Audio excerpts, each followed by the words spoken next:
So welcome again, Christine. Back to the Zoom room.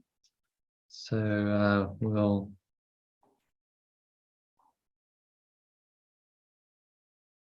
just dive into a quote for today. There's a bit of teaching around that, and then go into the lesson. And if you'd like to stay, we've got some text to do as well, called The End of Doubt.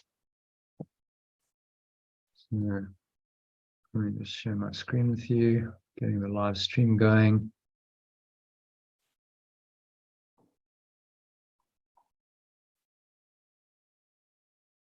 Give me a few moments to do that. There we go. Okay.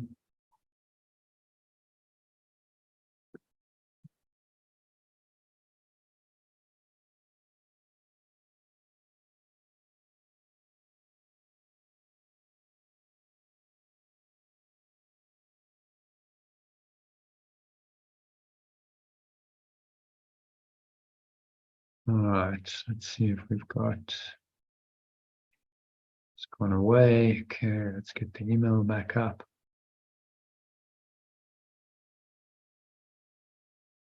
Share my screen with you.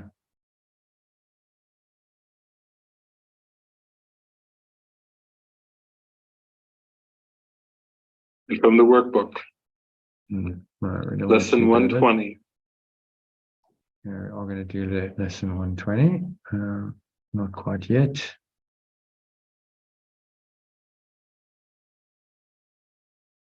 All right, let's share my screen. So if you can read that quote for us. Prayer is a bridge from your mess to God's rest. I like that. It's part of the transformation, or forgiveness, or letting go, whatever you want to call it, of whatever's a mess, whatever's negative, what your ego has miscreated in your mind and your life. And prayer is the bridge. So the true prayer, as we talked about yesterday, is for forgiveness, or letting go. Perhaps we should just have a little review of that. So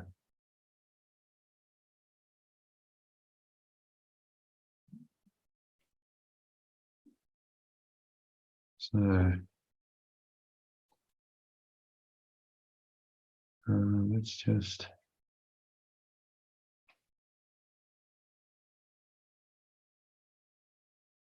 find yesterday's one.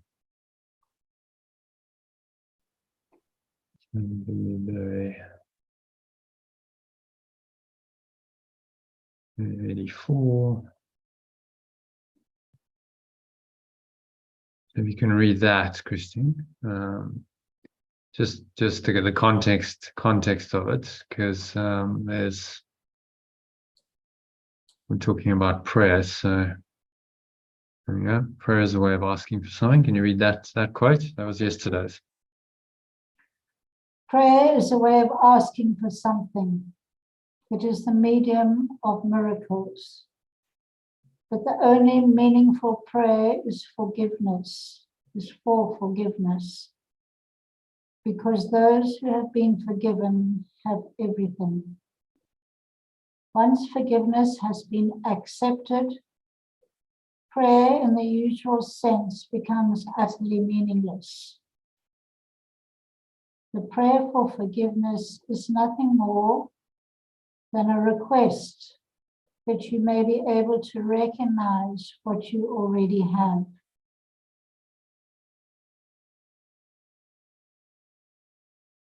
Yeah. So do you want to give it a go and see if you can translate that into alternative language, changing miracles and forgiveness? Hi, Elaine. Oh, hi. Hello. We just Hi. Hi, Christine. Hi. You mean Oh, miracles I'm is testing correct. you too much. Miracles is correction, but prayer, Yeah, prayer, keep it the same, and then just forgiveness. Forgiveness is letting go. See if you can translate that into alternative language with those two terms translated, and you'll see it changes a bit. Or should I? well, you can correct me. Prayer is a way of asking for something. It is the medium of corrections. But the only meaningful prayer is for letting go. Yeah. Because those who have let go have everything. Yeah. Well done. Once letting go has been accepted, prayer is in the usual sense. Once letting go, once you have let go, once letting go has been accomplished. Something like that. Letting go has been accomplished. Prayer is, in the usual sense, becomes utterly meaningless. The prayer for letting go is nothing more than a request that you may be able to recognize what you already have.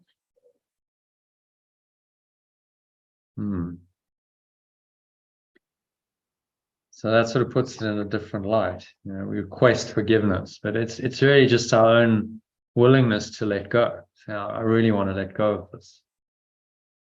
And then you ask, you know, your higher mind, your Holy Spirit, Christ self, whatever you want to call it, to help you in this endeavor of letting go. And then prayer in the normal sense of, oh, well, I'm praying for some kind of specific outcome becomes meaningless. Because when you've let go of all of those expectations and desires. So there's no more, you know, the prayer is a kind of the model of praying to get what you think you want, you think you need, is not true. It's a dysfunctional mode of prayer. It's just desire in another form. Oh, well, I'm praying to God for what my ego thinks I want.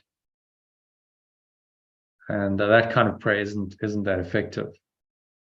And even if you do get what you want, it's not going to satisfy you for long, because then there'll be a new prayer, another request. So letting go removes any desire for an external outcome and allows you to rest in the peace of God, which is what today's lesson is about.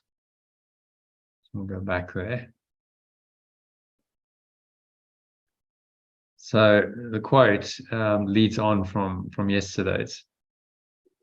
Prayer is a bridge from your mess to God's rest, because it helps us to let go of whatever's disturbing our peace and accept the rest of God, the peace of God, it's been called, that surpasses all understanding. And if you look at this, practically speaking, sometimes it's useful just to, take it down from the top level domain of enlightenment into practicality of life on this planet, and looking at things like, research and what actually happens in the so-called real world.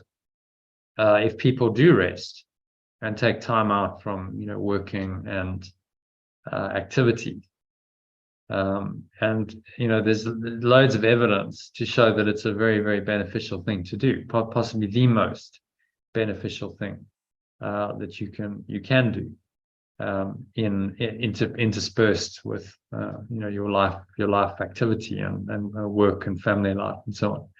So when we rest, we reconnect with the life force that sustains us and restores and replenishes our energy. So we go back into our true awareness, and that is the source of life. Is literally the well-being comes from the idea that it's a well that you dip into and you draw that life-giving water or energy, life force energy, up into awareness, into your body's cells, and that's what sustains you. So research shows that top performers, and leaders in every area of life know how to pulse their energy. So in other words, they operate at a high level for short periods, and then they rest to recover their energy.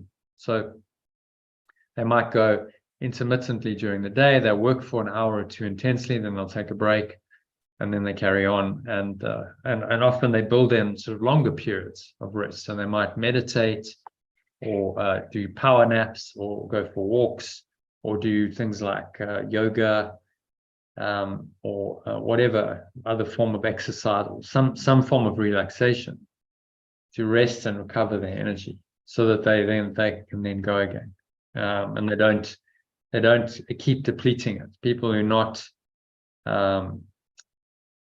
able to sustain that sort of level will just they'll pull energy all the time, and they don't put enough back in the tank, and then often what happens is burnout. And so it's not very sustainable. So there's a lot of research that show the benefits of resting during the day for short intervals in different ways, ranging from going for a walk to taking a power nap to meditating. So they did a study of workers in a meat processing plant, showed that 4 9-minute breath breaks taken at regular intervals throughout the day improved the workers' productivity significantly. Okay, so just 4 breaks, 9 minutes, less than 10 minutes. So they're resting for about 36 minutes during the day, and that improved their productivity significantly. You'd go, logically, the ego mind says, well, they worked for, nearly 40 minutes less. So how can they be more productive? But that's the very limited ego mindset, because the 9-minute break then empowers them to be more effective in the time they do work. So it's quite pertinent for this program, because I'm suggesting that you take regular breaks, these short breath breaks, every half hour, every hour. There's a research to show that that's actually going to make you more productive, not less productive. Not only that, it improves your health and well-being. So there's also a mountain of evidence showing the profound benefits of regular meditation. So researchers reviewed more than 200 studies of mindfulness, which is just the modern term for ancient Buddhist Vipassana meditation practice, in which you observe your breath and body sensations. And they've called it mindfulness. That's all it is. And they found mindfulness-based therapy was especially effective for reducing stress, anxiety, and depression, focused on those 3 areas. Some of the most promising researchers looked at people with depression. So several studies have found that mindfulness-based cognitive therapy can significantly reduce the rate of relapse in people who have had previous episodes of major depression. So there's links in here if you want to go and look at the research, if you're so inclined. Mindfulness can also help treat people with other specific problems like pain, smoking, other addictions, drugs, alcohol, and so on. For example, studies have shown that mindfulness reduces the level of pain, fatigue, and stress in people with chronic pain. What's more, the research shows that mindfulness-based interventions can also improve our general physical health. It boosts the immune system, helps people recover more quickly from colds or flu, given what's just happened with the COVID-19 pandemic. It was interesting that none of that was recommended. It was like, take your vaccine, take preventive measure by wearing the masks, take the vaccine, and nothing was, there was no mention of, well, actually spend time meditating, connecting with nature, quiet time, walks. There was none of that, because mostly the healthcare system is not really about healthcare. It's a sickness industry. It's about preventing sickness, supposedly, rather than actually well-being. So there was no kind of holistic thinking and solution to the pandemic. Even though there's all this research showing that mindfulness is, incredibly effective in managing, mental health, which was really affected by the COVID pandemic for a lot of people, as well as combating colds and flu. So empirical research findings support the benefit of doing 1 or 2 longer meditations every day, as well as resting for short periods regularly throughout the day to reflect on your workbook lesson, which is exactly what this program is. It's saying spend some time in the morning and evening, a longer period, maybe 15, 20 minutes, meditating on the lesson for a longer time, and then top yourself up frequently during the day, every half hour, every hour, with one of the shorter breath breaks. So it's all included. By doing this program, you are applying the benefits. You're going to get the benefits of a mindfulness practice, which the research shows are pretty clear. So just listen to the recordings and try and follow the program as best you can. And you've incorporated mindfulness in both the long and shorter forms, because I think it's important to emphasize that both are necessary, which is why Yeshua's included both, longer practice periods and shorter practice periods in his recommended daily practice of the lessons. And then the 16-minute bonus TED talk. It's interesting. So it's a lady who kind of hit burnout. She was in her late 20s, a hyperactive overachiever in her own words. And she just one day she was flying from Australia to the US, and she just burst into tears, and she found herself crying without really having any particular reason, just cried the whole flight. And then she realized it was time for some kind of reset, and she just took a year off. She had some friends in the US and just spent a lot of time thinking, reflecting in their back garden, and resetting her mental, emotional, psychological system, and her life. And now she's giving talks on the benefit of rest, and how powerful it is to take rest. She had to take a year off because she'd burnt herself out, but the idea is to build it in to your program so that you don't get burnout. You have a sustainable program where these periods of rest are built in. Even if you're working quite hard, you have times of rest and recovery built in. Otherwise, it's just not sustainable. Okay, so any comments or questions on any of that? Rest, the research.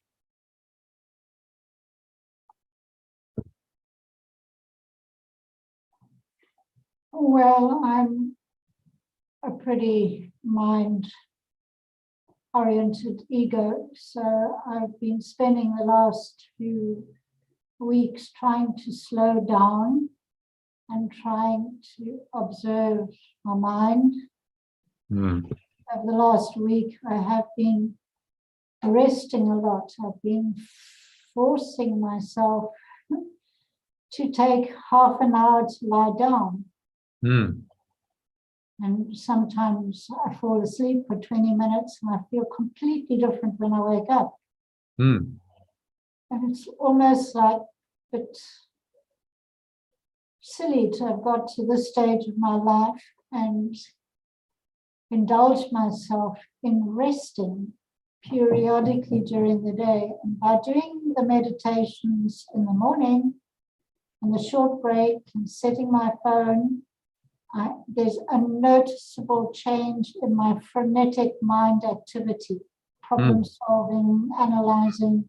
I just kind of go into this peaceful state where I find myself saying, I am innocent, I am love.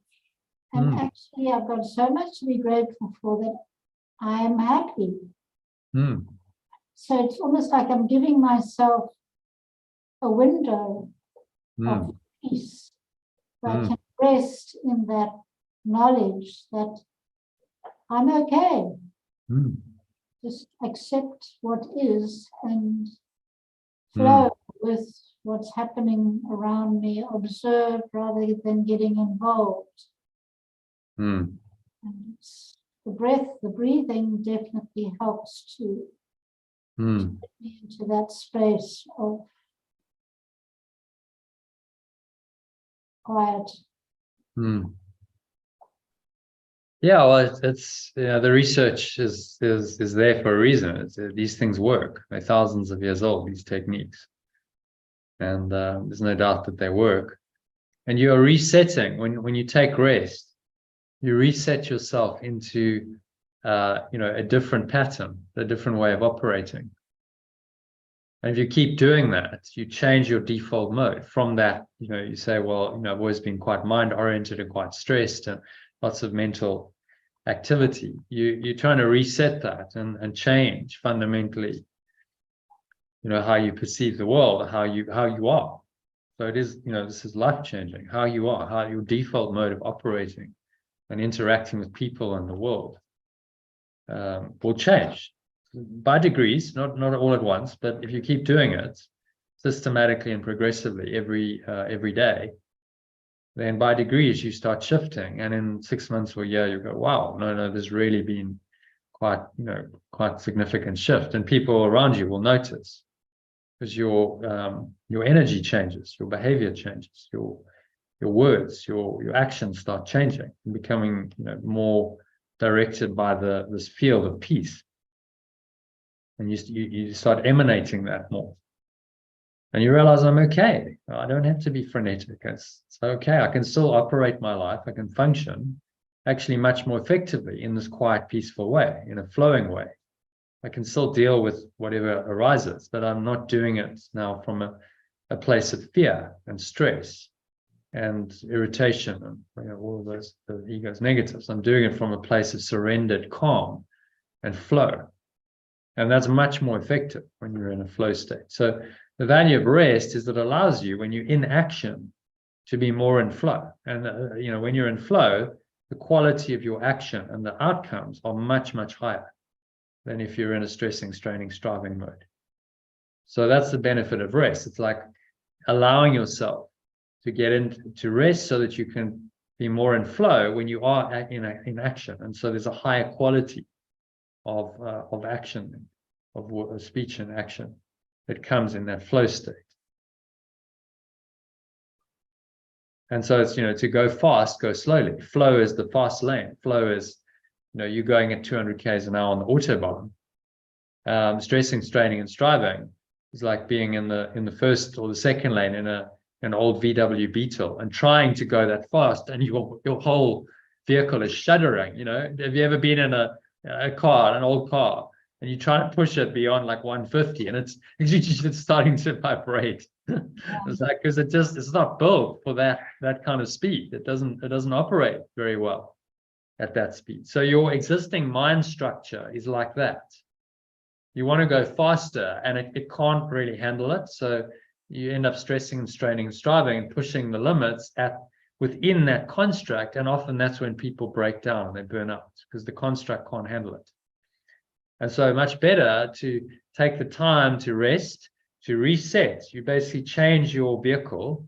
You reset into now, you upgrade your vehicle, to use the analogy, from a Volkswagen Beetle to, like, let's say a luxury Mercedes or BMW that can go easily at 200 k's an hour. It cruises at 200 k's an hour. It's built for that. So no problem going at 200 k's an hour on the Autobahn, but you have to upgrade the vehicle. Well, to do that, you've got to get off the road for a while. You've got to, rest, go and get the right vehicle. So rest is the equivalent of, okay, let's get off for a while. Let's, get into a better vehicle. And then, once we're on the road, we go faster, because we're not stressing and straining and striving and, risking a breakdown. It's just cruising, and it's actually effortless. It feels really, really good to go 200 k's an hour, and, it's all smooth and flowing, and there's no sense of stressing or straining or striving. It's just, so you go faster, but the rest was essential to upgrade your vehicle. So that's sort of the analogy. But you need to do it repeatedly. Keep resting, so you upgrade, and then you go for a time, and then, if you've watched Formula One, the guys have to pull into the pit stops. They have to have a pit stop, a couple of times in the race, in order to be effective, because the tires need changing, they need fuel, and so on. So you frequently to do that, you'll actually go faster and you'll achieve more. Even if you're a sort of working age person. I mean, you're retired, so productivity is not necessarily then that high on your agenda. You don't have to go, oh well, how much work did I do today, which is even easier. It's like, okay, you've still got activities to do and you've got some responsibilities and so on, but you're not being measured on your productivity. Really, at your age, it's more about peace, more about like, do I have a peaceful flowing experience of life, and can I do all these things in a peaceful flowing way?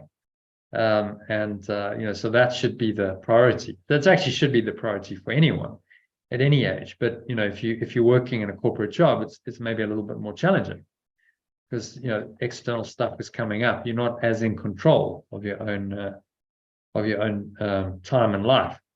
You might have meetings and so on where it's difficult to do a breath break. But if you're retired or semi-retired as you are, you've got a fantastic opportunity. It's an amazing time of your life to really integrate this. And as you say, it's like, okay, you're learning stuff that maybe you could have learned 20 years ago, but you didn't. So it's like, okay, we'll take these breaks, take 20 minutes of rest. That's like a power nap, a deep, rested meditation, which really, can refresh and re-energize you. And it changes your energy state, and it changes the quality of your experience after it. So, once you've done it, the next few hours are going to be a different experience for you because you've done it.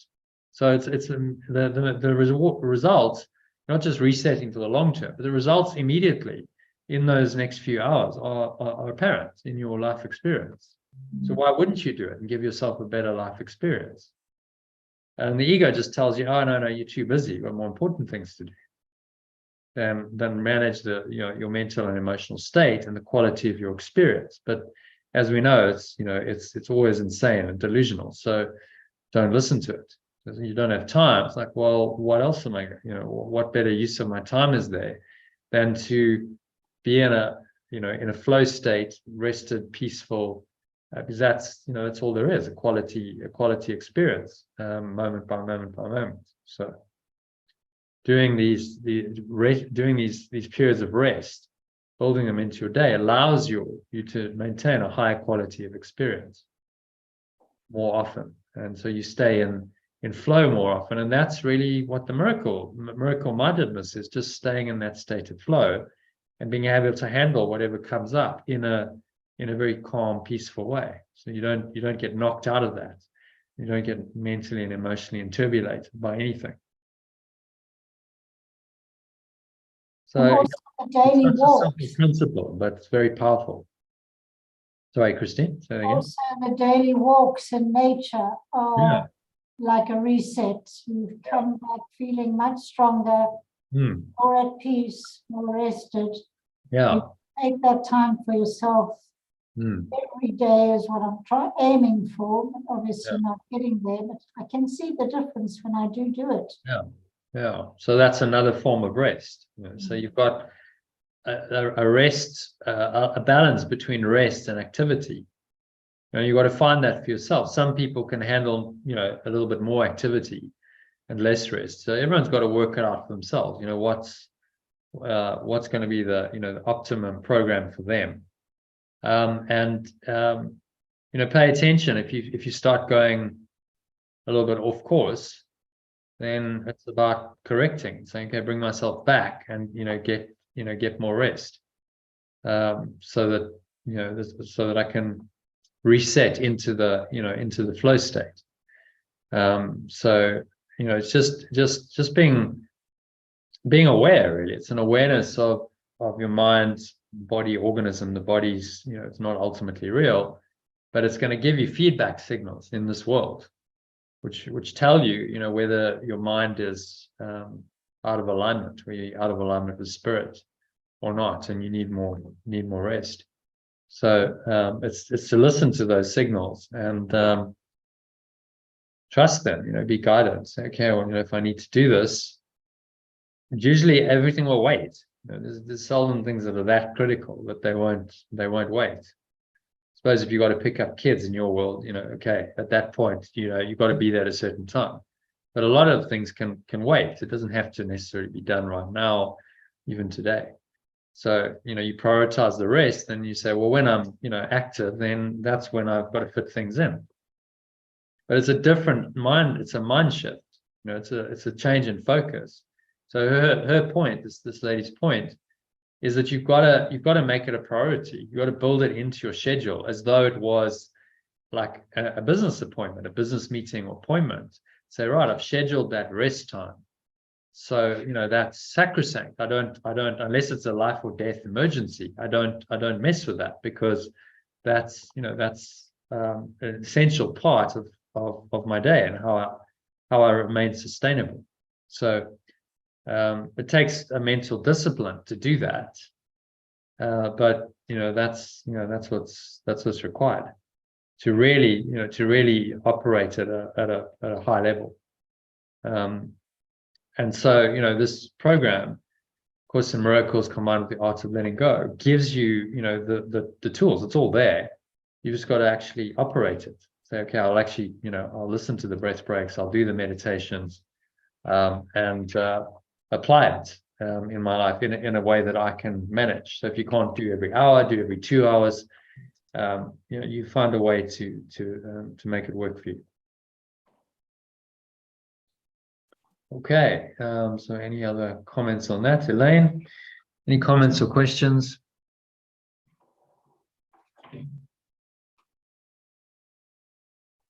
No.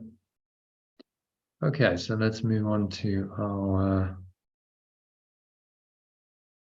teaching for today, the lesson. So I rest in God.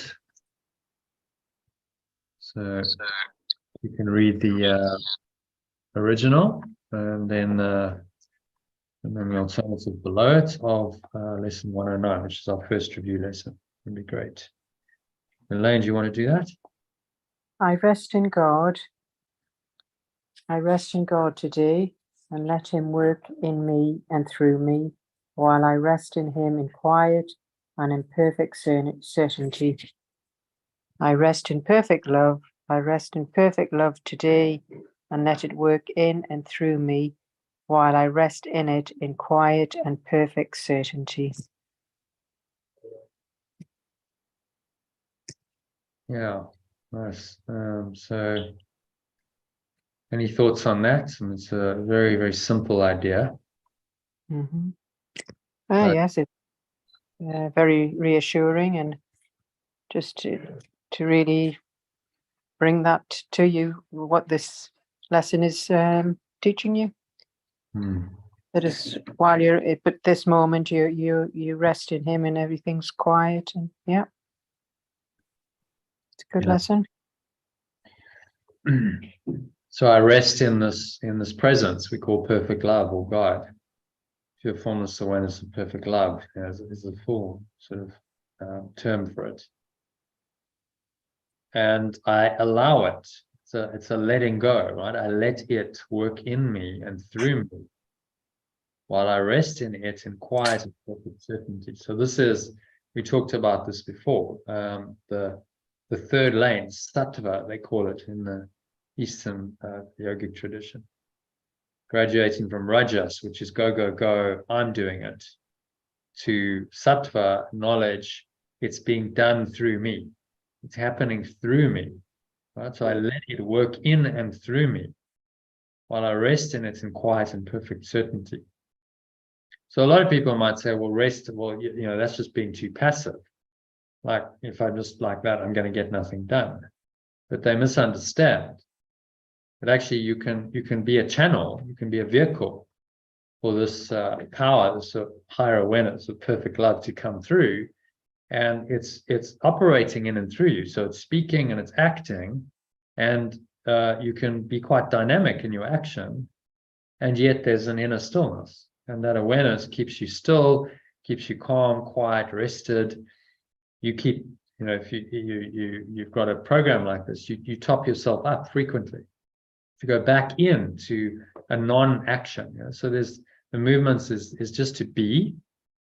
So that's level one. That's the truth. Being is the ultimate truth. It sits at the very top of the. We look at this timeline. It sits up here. It's above the battleground. So that's what rest connects us with. So we have times where we just go into that, the morning and the evening, and then in between, the breath breaks just allow you to go there for a few minutes, quite deeply. Okay, I'm just going into that awareness. I'm resetting myself into this field of rest, because this is really rest. This is the source of all peace and rest. And then you return to the world. So you're looking at the diagram. You go zhup up on the arrow. You rest in here for a few minutes, and then you come back down. You're back in the world, and your perception of whatever's happening on the timeline at that point then changes, because you've just had this rest, and so you don't perceive it in the same way. And so that changes. Perception creates your words and your actions. That changes what's going to happen flowing forward on your timeline. Right? So you see how powerful it is. You do this regularly. You're consistently resetting yourself into this higher awareness, and that higher awareness is then coming through in the dream world and guiding your thoughts and your words and your actions in a very positive, powerful way, without the stressing and straining and striving that the ego engages in. The ego is just in that stressing, straining, striving mode. It's rooted on the timeline. It's denied, access to this higher domain of perfect love, and you're just trying to grind your way through to the next accomplishment or goal in time. So you're not really present. Usually, it's looking at the future and referencing the past. Well, the past has been this, so this is what I can expect in the future. Then we set goals and have desires and expectations accordingly. It's based on our past conditioning, but it keeps us very much in flatland on the timeline. Tea time, okay, no problem, right? So that's a bit of the metaphysics behind the simple idea. I rest in perfect love takes you above the battleground of time and space into this awareness for a while, and then you would then return by the same channel. The red, blue arrows are Holy Spirit. Holy Spirit's letting go of forgiveness allows you to reinterpret the situation. So you go back up into a higher awareness, and then you come down, and then your perception of whatever you're dealing with at that moment changes. And so you just change your mind, you change your life, and you change the way your life then unfolds, because your life is just made up of your thoughts, your emotions, and then how you express that in words and actions. So this profoundly influences that, going up and going down, coming back down from source into this, profoundly changes your life, and everything starts to change. Now, you can intervene, not just at these major points where there's some kind of life, crisis, trauma. You can have these interventions hourly. This is what he's saying. You can have an hourly little going one way on the arrow and then coming back down on the other to check in and restore your awareness to the truth. And this is what he's saying.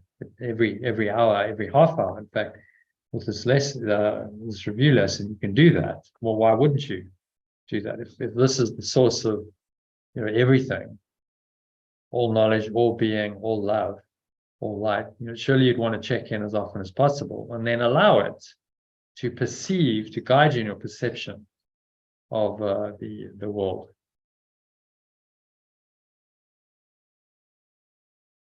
Is that clear? Rest in God. Let's look at the metaphysics and understand what's actually happening when you do take a period of rest. Why it's so powerful, because you go in to this level one domain, even if it's just briefly for a few minutes, or you just get a little glimpse of it, just even a tiny little taste of it for a few seconds is helpful. Resets your mind, your energy system. Okay, so happy with number 1, lesson 109. So number 2, Christine, if you can read that in the original and then the alternative, please. 110. Yeah, 110. I am as God created me. I am as God created me. I am God's son. Today I lay aside all sick illusions of myself and let my Father tell me who I really am. Alternatively, I am as perfect love extends me.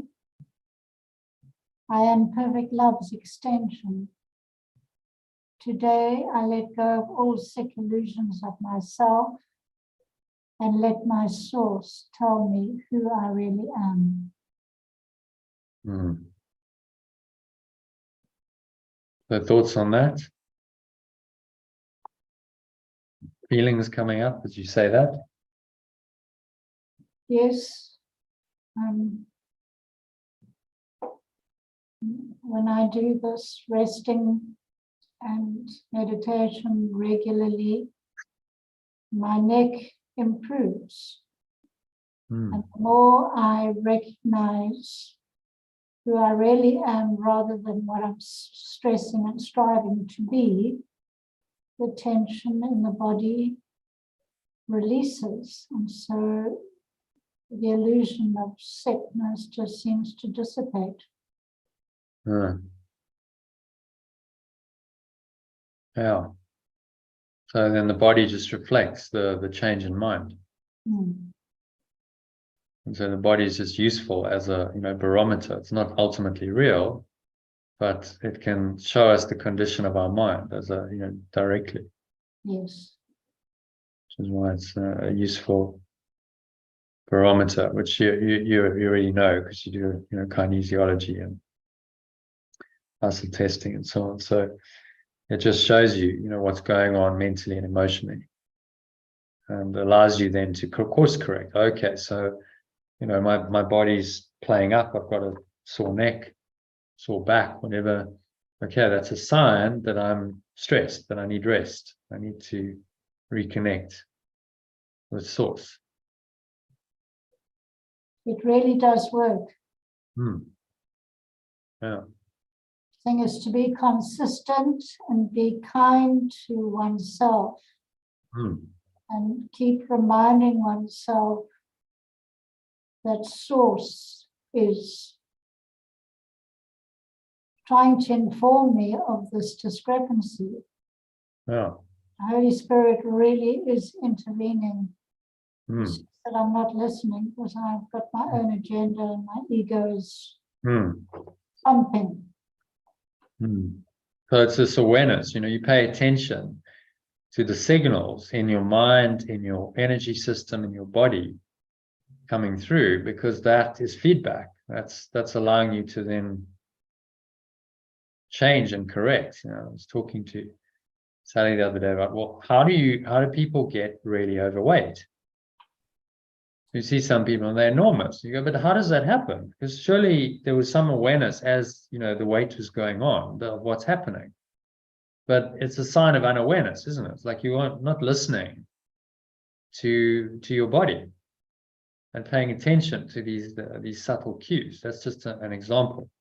It happens in many instances. I think what happens with people when they're very mind oriented is they just shut down and they're not aware then of the line. They say, well, I just override that and I'll block that out and I won't be aware of these subtle cues and signals.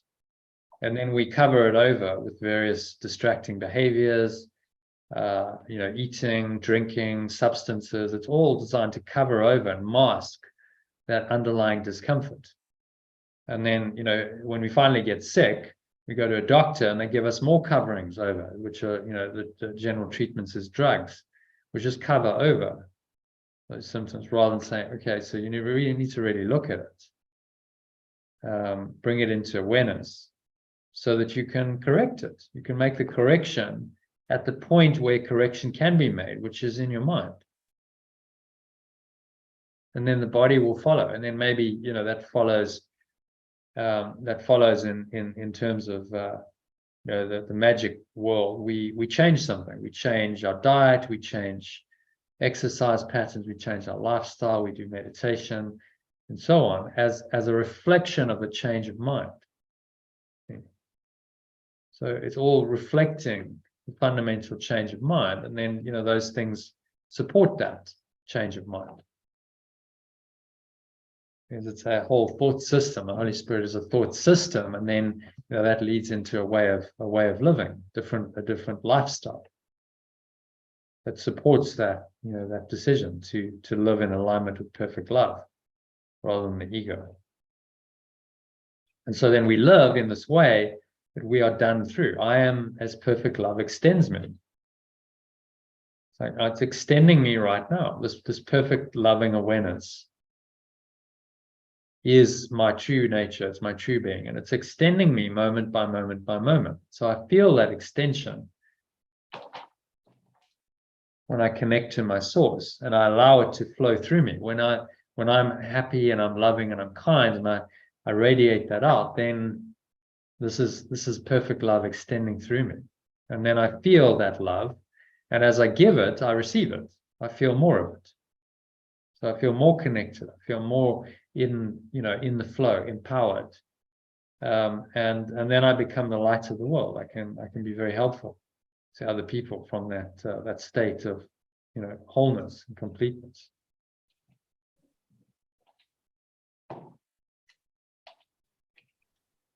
So this is again third lane. We talked about sattva. I am as perfect love extends me. It's saying this is done through me. I'm just the extension of this awareness, and now it's extending through me, and it is thinking, and it is speaking, and it is acting through me, through this vehicle, this body-mind vehicle in this dream world. And so it's really driving. You take our Autobahn analogy. It's like you just got to get out the driver's seat and say, look, I can't actually drive. I don't know how to drive this advanced vehicle now. I'm going to get out of the driver's seat. I'm going to allow the spirit to drive, but it's still doing it through me. I still need my vehicle, the body mind vehicle still needs to be doing something, but it's just the guidance is coming from not from the separate self, almost like a sort of GPS coming from above saying, okay, we'll go left, go right, slow down, speed up, and it's going to give you perfect instructions because it knows, it has the higher level view, from this again, this analogy, it's like a GPS with a satellite. So it knows, okay, there's traffic ahead in 2 kilometers, so slow down, or take this exit and go another way. It's going to guide you accordingly because it has this knowledge of beyond just what's happening right now. It knows the whole plan of the at-one-ment. It knows the whole of time and space. And so it can give you accordingly directions now, which are the right move now. And you don't know why that's the case. It just tells you, go left, go right, do this. And you listen. And then when you follow the guidance, you go, oh, well, I can see how it all panned out. And it all worked out for my highest good. Although I didn't know exactly, what that was going to look like. In form, it's all unfolded in a very beneficial way if I listen to the guidance moment by moment. But I have to really be surrendered and tapped in and rested. The mind has to be quiet to be rested. I can't listen to that guidance if my mind's very frenetic and I'm overtired and exhausted and mentally and emotionally turbulated. I can't listen to that guidance. It doesn't come in, and then I blocked it out, and then the ego is running the program, and then I have to deal with all the ego's dysfunctional consequences as a result. So I'm as perfect love extends me is a statement and an affirmation of my true nature as a miracle worker, that I am just going to be the avatar actually. Is just the vehicle that is going to be used by this an advanced intelligence, which you call the Holy Spirit, that is now going to transmit whatever thoughts need to go into this vehicle to allow it to play its part in the at-one-ment. And then you just become done through, and there's no sense of a personal doer anymore. You are done through, and you are not the doer. And that would be called, if you operate in that state consistently, that would be called enlightenment in this world. Being done through, but not being the doer. Okay, so that help make sense. Yeah, perfect. Okay, so as perfect love extends me. Elaine, any comments or questions? Otherwise, we will go into a meditation on this.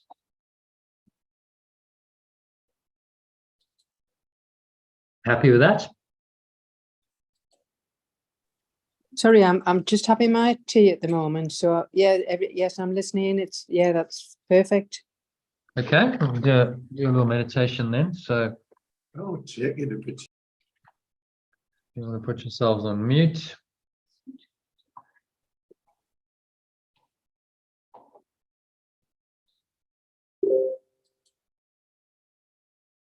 Okay, so just making yourselves comfortable, sitting favorite meditation posture,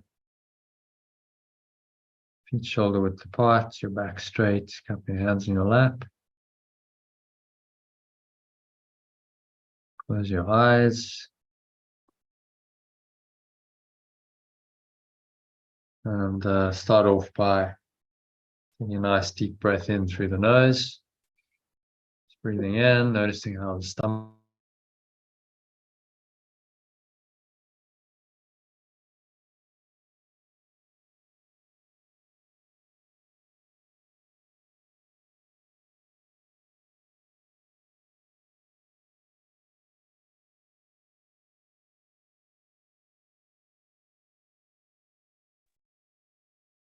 subtle flow of air in through the nostrils. Maximal inhale breath. Clench the sphincter muscle to lock the energy in. Draw the energy up your spine, in the crown of your head. Just pausing at the top of the inhale. So it's a maximal inhale breath. You're going to scan your mind, noticing any thoughts, any emotions going on, particularly anything that feels negative, limiting, contracted, constricting in any way, shape, or form. Just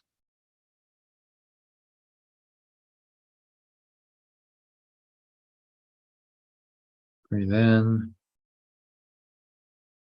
Observe any of those kinds of thoughts and emotions. Observe any physical results, physical sensations related to them. And then you're just going to exhale and blow it all out. The breeze of your breath. So you exhale.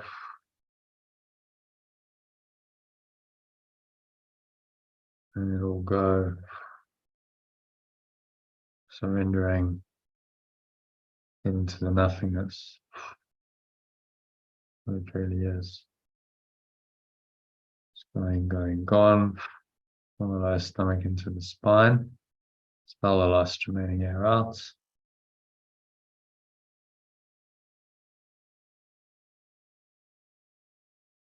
And just rest in deep peace and stillness for a few moments. So I rest in God or perfect love. Repeat these words after me. I rest in perfect love today, and let it work in and through me, while I rest in it in quiet and perfect certainty.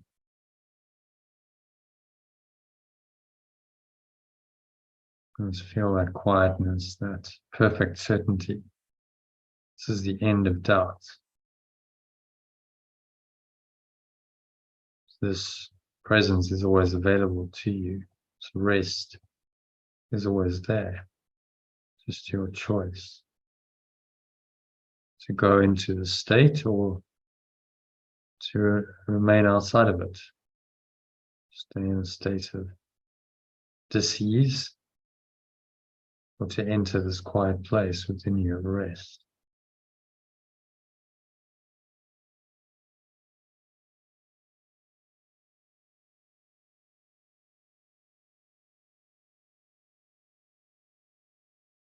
Feel that deep rest. Breathe it in again to every pore, every cell, every muscle of your body, every part of your mind.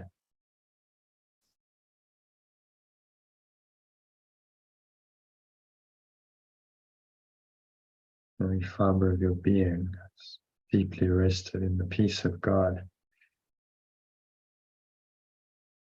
And you breathe that rest in, and that's me breathing this deep, restful, peaceful,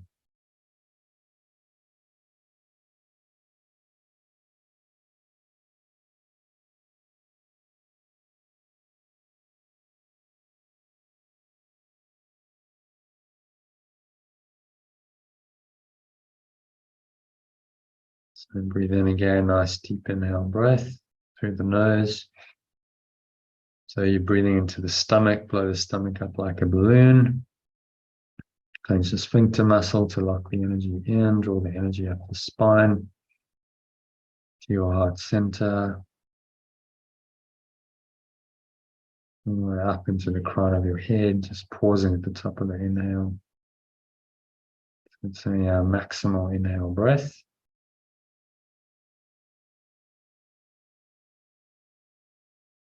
And then you just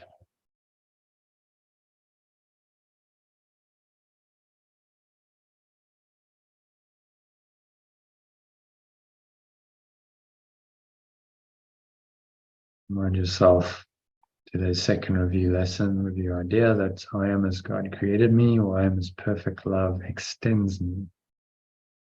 I am as perfect love extends me.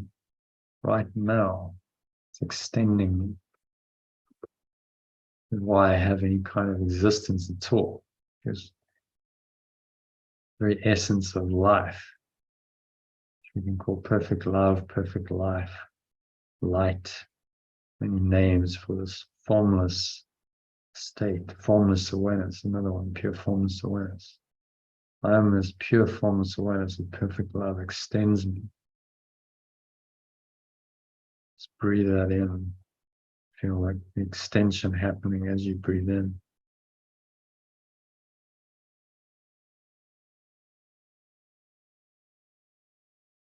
So maximum inhale breath, breathing in this loving awareness.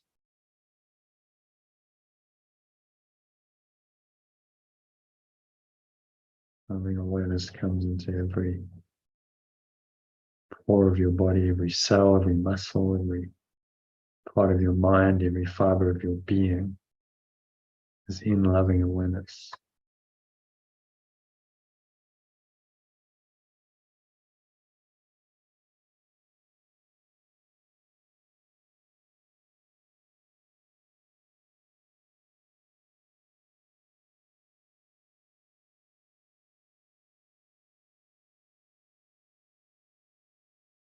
Say peace after me. Say these out loud as affirmations. You breathe in, listen, and then as you exhale, say it. I am perfect love's extension. And exhale out through your nose and say that. I am perfect love's extension. Today I let go of all sick illusions of myself. You exhale, just repeat that. Today I let go of all sick illusions of myself. Breathing in again through the nose. And let my source tell me who I really am.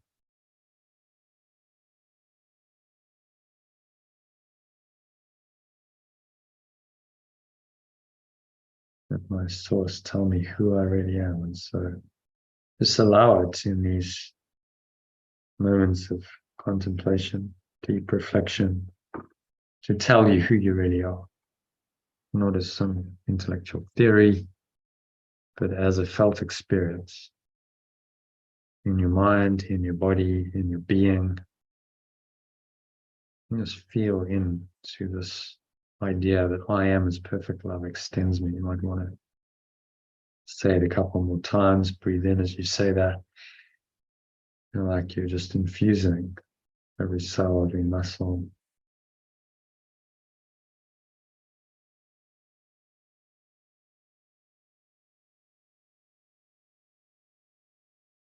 Every part of your mind, every fiber of your being is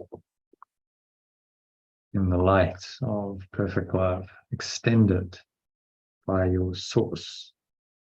Have a sense that this extension is happening right now. It can only happen right now because there is only now. There is really no time. There's just this single awareness. It's eternal, ever present, and that is always alone.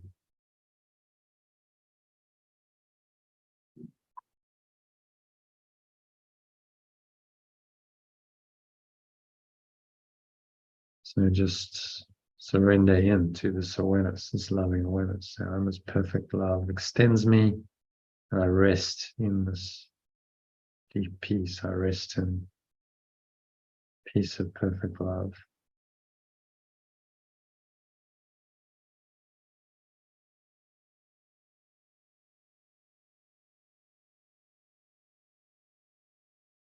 I rest in perfect love.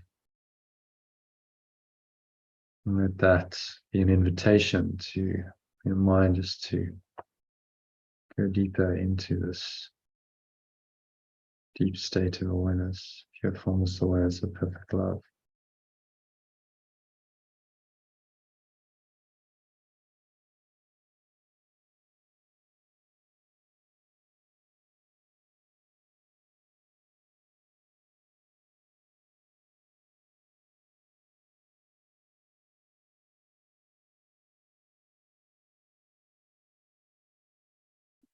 Nowhere else to go, nothing else to do. Nothing else to think about. Just breathe, relax, be still, and surrender into that still, calm, quiet, peaceful place.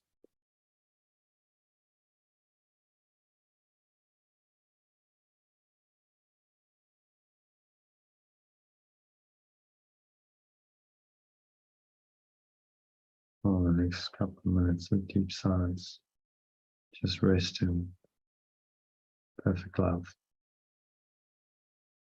And let it extend you.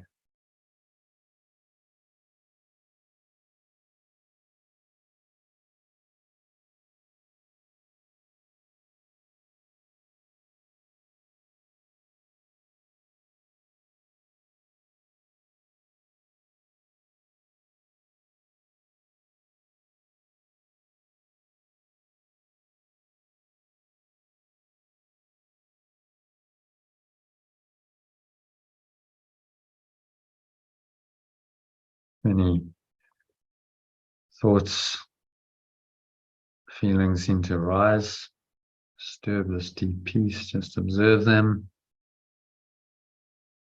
quite casually. Know that they're not real. And those feelings are just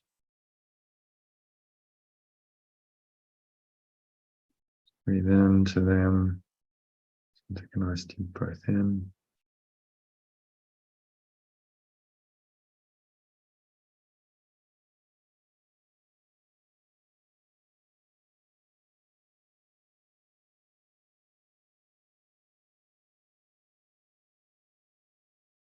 Remind yourself, I rest in perfect love. Times perfect love extends me in this moment. So none of these things can be real. So I let them go. I need to just release them from my mind, from my energy system, from my entire life.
So just coming back gently. It's an awareness of the body and the breath, senses and the world. And on the count of 3, you're going to open your eyes. So 1, just breathing in. Noticing how the stomach rises, the chest rises. Subtle flow of air in through the nostrils. Just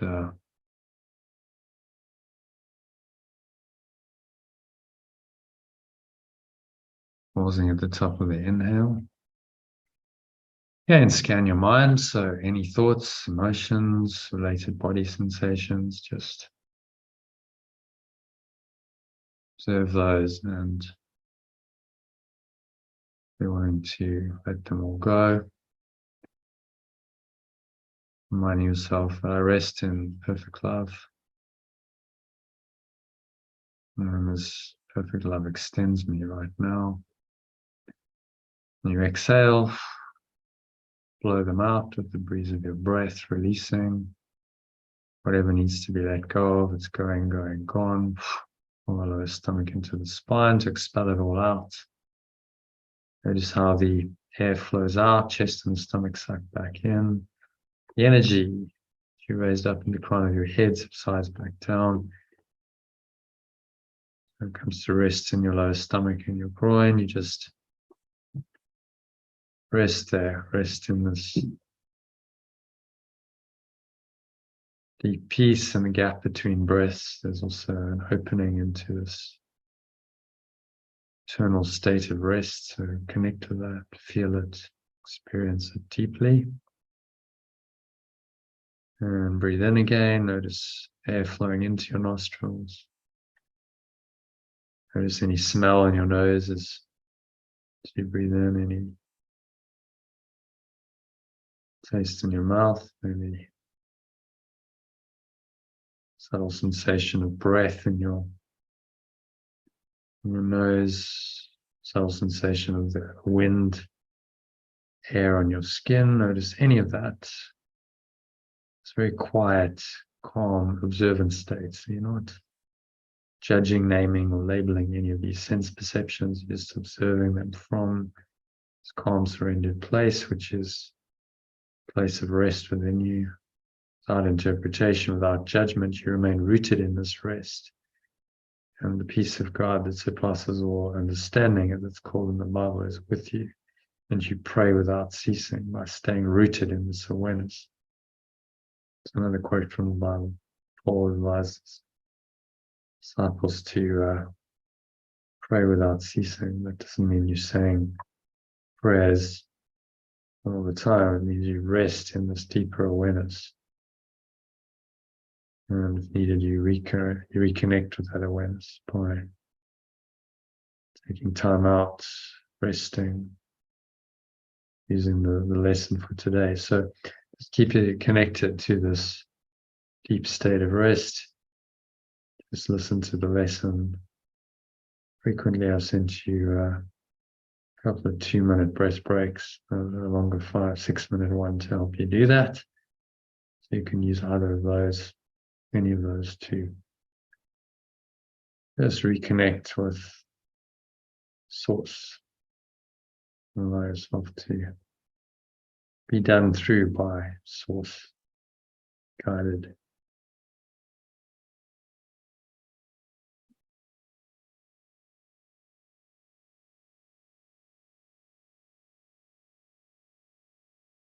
So it is said and so it is done. You're going to stay in this deep state of rest for the rest of the evening and on into tomorrow.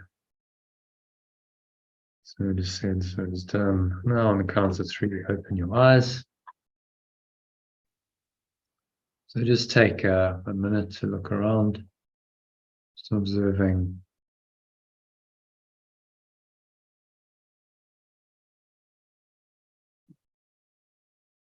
an object in the room around you. It's a very still, calm and surrendered state of rest.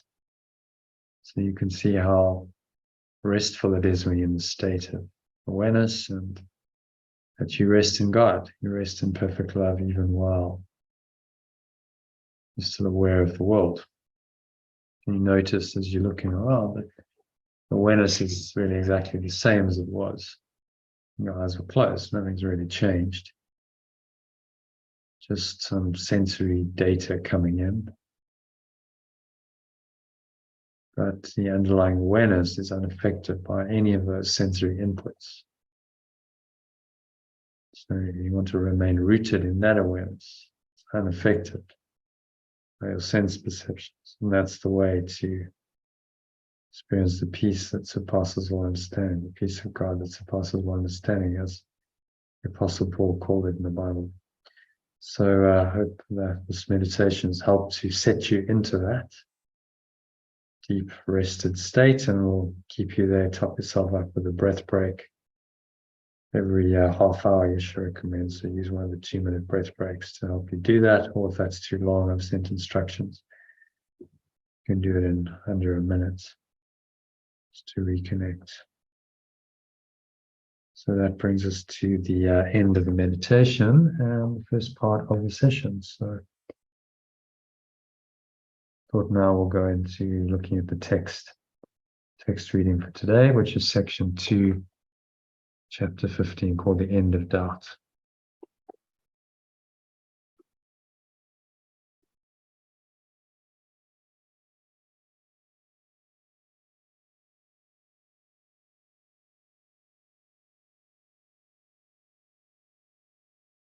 All right, so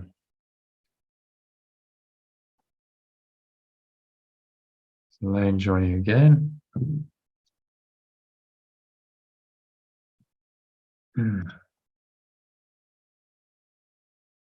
Okay. You just need to disconnect your other one, yeah. Okay, so you're both happy to start doing the text. We've got 6 paragraphs of text to do, so it's not too bad today.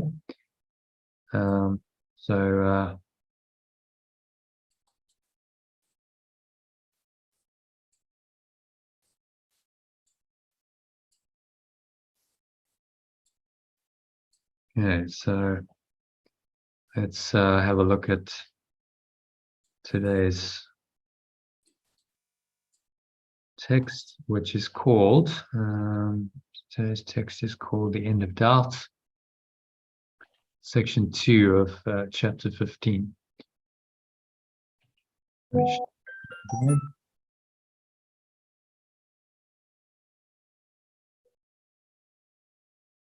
Okay, so the environment, End of Doubt, paragraph 1. Christine, do you want to kick it off? Read it in the original. It's quite a bit of translation, God, Holy Spirit, etc. So read the original sentences and then down below the alternatives afterwards, please.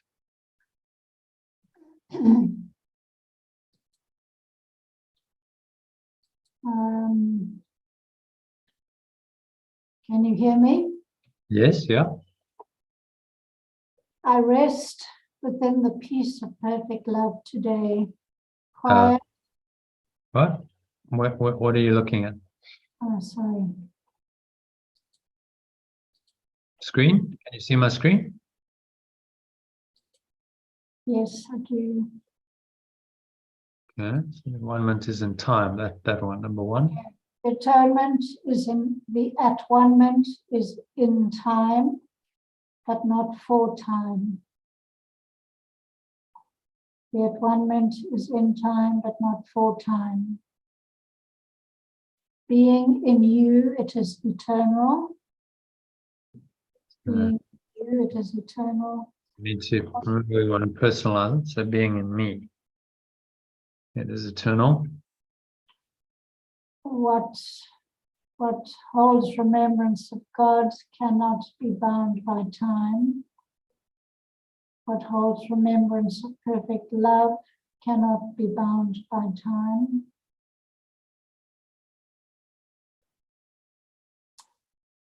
No more are you.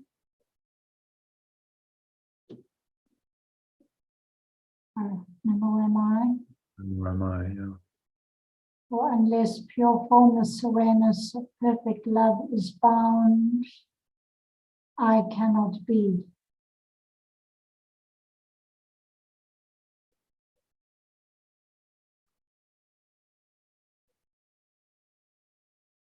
An instant in which I remember perfect love will bring an experience of pure formless awareness into my mind. And in that instant, I will awaken gently. Okay, so we'll make that a moment in which I remember perfect love. And bring an experience of so an instant offered to the Holy Spirit. The original is an instant offered to the Holy Spirit is offered to God on your behalf. In that instant, you will awaken gently in Him. So, the moment in which I remember perfect love, okay, so that's the offering to the Holy Spirit, is remembrance of perfect love, will bring an experience of your formless awareness into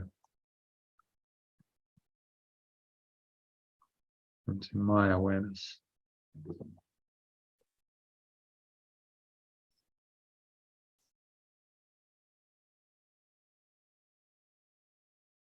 In that moment,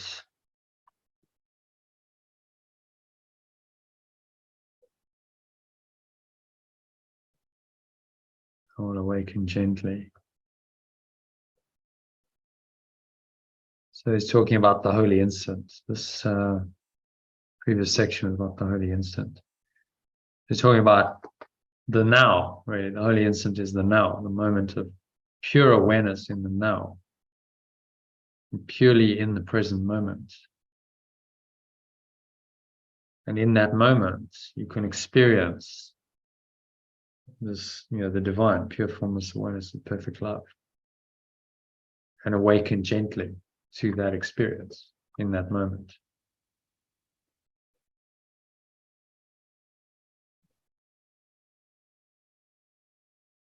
Okay, number 7 in the original, in the blessed instant. In the blessed instant, you will let go of all your past learning. You'll let go all your past learning, and the Holy Spirit will quickly offer you the whole lesson of peace. In the blessed instant, you will let go of all your past learning. I will let go of all my past learning. And the remembrance of perfect love will quickly offer me the whole lesson of peace.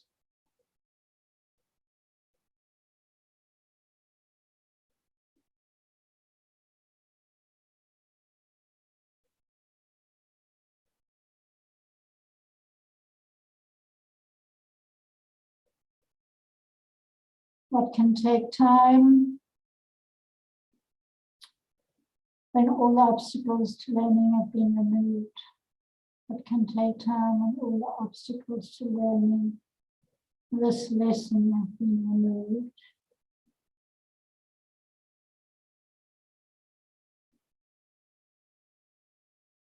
Truth is so far beyond time that all of it happens at once. For as it was created once, so its oneness depends not on time at all. For as it is and always has been one, so its oneness does not depend on time at all.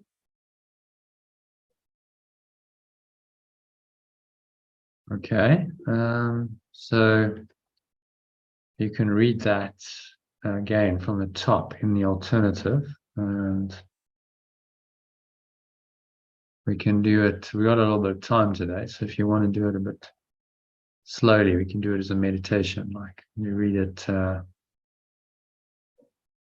slowly pausing after each part of the sentence, and then Elaine can repeat it back.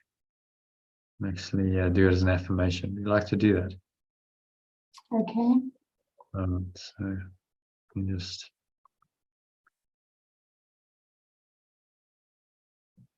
start at the top. Then 1 minute is in time. Take a nice deep breath in. And just allow these words to come in and repeat them after Christine says them in the gaps she leaves. Try and coordinate your breathing. So you breathe in as you wait and you listen to her, and you exhale out through your nose as you repeat the words. Okay, you want to take it away, Christine? The at-one-ment is in time, but not for time.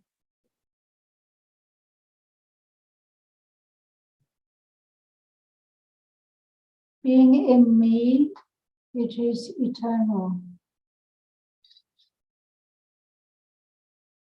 What holds remembrance of perfect love cannot be bound by time.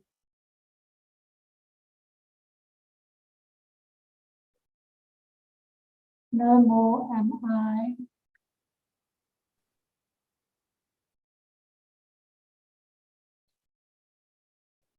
For unless pure formless awareness of perfect love is bound, I cannot be.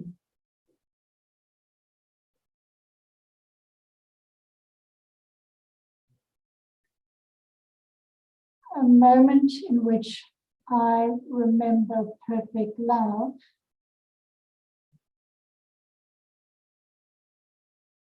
will bring an experience of pure formless awareness into my awareness.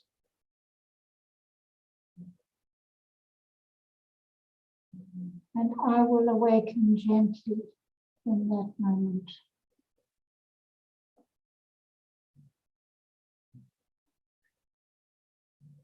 In the blessed moment,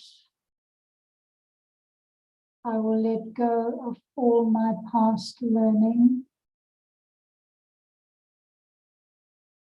and the remembrance of perfect love will quickly offer me the whole lesson of peace.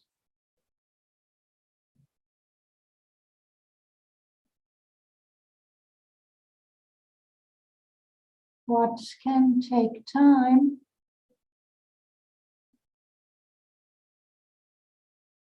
when all the obstacles to learning this lesson have been removed.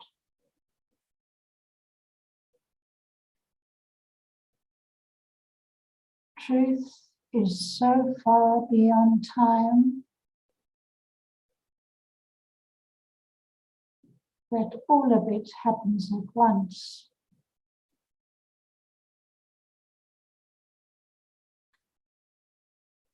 For as it is, and always has been one, so its oneness does not depend on time at all. And so it is. So what's he saying there? Summary of that paragraph.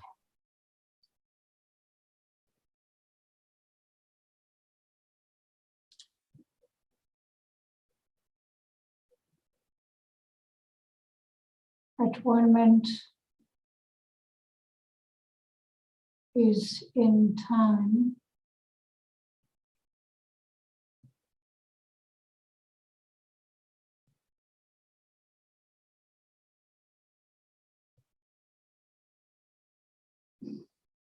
So if I am in perfect,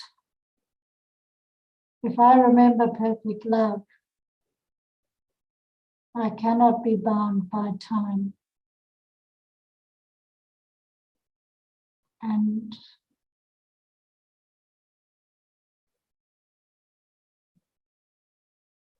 a moment in which I remember perfect love will bring that experience of pure formless awareness into my awareness. And I will gently wake up and let go of all my past learning, because the remembrance of perfect love will show me peace. And all the obstacles to learn this lesson of peace and time will be removed. Truth happens in a moment. Always been one, and its oneness does not depend on time. Yeah, so the now is, this holy instant he's talking about is the portal to eternity. It's the closest approximation of eternity and time. Yeah. There is. So it's think of it like a doorway, a portal, that you can now have this experience that you've forgotten, you've covered over. It comes in the instant, in this moment, where in that moment there's no time. In the peace. Well, there's no time. There's no sense of anything changing. Time is based on the illusion of change. The only way we measure time is we say, well, this happened, and then this happened, and this happened. So now we seem to have intervals, and all these things are happening. And now we construct a timeline of past and future. But it's illusory, because all the events, the things playing out in time, they only happen because of space. You see, time, space. So Einstein saw was actually one thing. Time, space was one construct. And the scientific materialist paradigm says that time, space is fundamental reality. This is like the bedrock of our reality here. But the truth is, it's an illusion.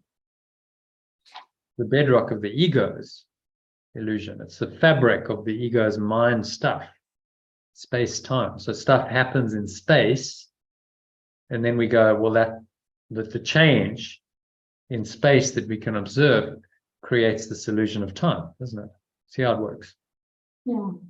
So the sun, the Earth's revolving on its axis, and it's also revolving around the sun. And now we have an illusion in space. Because that's happening in space, we now can measure time. You say, well, now we have apparently a day goes by. That's one revolution of the Earth.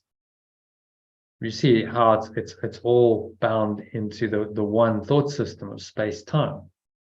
Creates this fundamental illusion that really keeps our minds enslaved into the dream. But in the moment, in this holy instant he's talking about, we transcend that. We go above the timeline. We go above space-time. We go into the eternal now, which has always been and always will be reality. So we go into fundamental reality. And the entirety of space-time, everything that's happened since the Big Bang, disappears in that moment. And we're back in true reality. And then that true reality reveals itself to us experientially. So we now know that this is true because we experience pure formless awareness, experience peace and love, and we go, whoa, what was that? That's beyond space and time, another reality. This is what the mystics have done. But it's not really a mystic experience. It's actually just true reality revealing itself in the now moment, in the now. The beauty of it is it's always now. So it really doesn't matter what's going on in space-time. It's always only now. So that moment is always available. The holy instant is always available to you, moment by moment by moment. And so you can stay rooted in that and connected in that 24/7 if you had enough awareness to do that, which is why we do the mind training. Keep coming back to it, keep reconnecting. So ultimately, instead of a thin kind of arrow like this, where you're connecting, the arrow becomes as wide as the actual blue thing symbolizes it. So yeah, there's no difference. It's a continuous connection with source. And then at that point you say, I am the source and the source is me. I am that I am. And I'm not communicating with it anymore. I am that which I am. I am that. I've identified myself with that. But while we're here, we've got to grow that connection, expand the bandwidth, so to speak. You want to use IT technology, IT terminology. Expand the bandwidth. So that becomes bigger and bigger. The connection is like a super fast, fiber cable. So there's virtually no time lapse. It's just I'm in it. I'm in that moment, and I'm connecting, and it's always there. It's always on. Super fast broadband. And then there's no distinction really between the source, let's call it the server in IT technology, and the client. They become one because it's so fast. It's all connected. And that's what all these spiritual practices are about. They're designed to bring us more and more into that oneness of source and its extension. Realize that there really is no source and extension at the highest level. There's just one awareness, and I am that awareness. And that is the fully enlightened state that all of these practices and the learning is leading us to. So we identify with this awareness only, and everything in the red is just gone. It's undone in our minds because we realize it was never real. Okay, so any other thoughts, comments, or questions on number 1? 1 month. Really talking about transcending the illusion of time space, going beyond the timeline into this pure formless awareness of perfect love, which is visually demonstrated quite well in this diagram. That's always there, always available, always there. It's never not been there. The only reason why we haven't been able to access it is we got caught on the timeline, and our mind got caught in time space, and we've been continuously time traveling, past, future, but never here now, which is the only opening. It's the portal to this higher dimension. You have to be in the now in order to access it. If you're time traveling in the past or the future, then you're not able to access it. This is why the spiritual practices always emphasize being in the now. They bring you back to the now through things like breath awareness, body awareness, okay? Just what's going on right now, to root your attention into the now, because that's in the now moment. That's when the holy instant occurs, and that's when this opens up to you. Okay, is that clear? So we have to train our mind to be in the now. Yeah. Now. Yeah. And not go time traveling, you see. And Because we then go time traveling when we go into the past and we bring up memories. drop. You said Steve was was thinking, he was seemingly asleep, but he was thinking about the past. Well, that's time traveling. He's not present now. Mm. And then there's the future, where you're imagining future. That might be a desired outcome you want, some kind of fantasy, or fear is common. Oh, now I'm fearful of the future. Mm. And I out of the now. And that's all the ego wants. It wants to take you out of the now, because then that blocks your access to pure formless awareness of perfect love, which undoes it. and it keeps you rooted in its awareness, heading from birth to death in this very kind of narrow tunnel. And John said the other day that people like lemmings, they're just kind of heading towards the cliff, going down the tunnel of time space as fast as possible to death, and that's the ego's script, and not aware that actually there's something outside of that narrow channel. They just have to stop, pause, be present, and something else will open up. It's like the helicopter out of that channel. Like, okay, you can be saved from all of that by just going into the now. So that would be the lemming who pauses and stops and starts noticing the scenery and going, oh, actually, what's going on here? It's actually quite pleasant. Why am I in such a rush to get to the cliff? Yeah. Why don't I just pause, take my time, enjoy the scenery? And then they might realize that actually the cliff's not such a good idea. Let me turn around and go the other direction. I'm not governed by the program, the death wish of the ego, heading towards the cliff as soon as possible. Yeah, it's brilliant. Okay, so here's paragraph 1. Let's go on to number 2 then. So Elaine, if you can read that one for us in the original and the alternative, please. Do not be concerned with time, and fear not the instant of holiness that will remove all fear. Do not be concerned with time, and do not fear the instant of pure formless awareness that will remove all fear. Shall I still original and then alternative? Or? Yeah. Oh, yep. For the instant of peace is eternal because it is without fear. For the instant of peace is eternal because it is without fear. And it will come, being the lesson God gives you through the teacher he has appointed to translate time into eternity.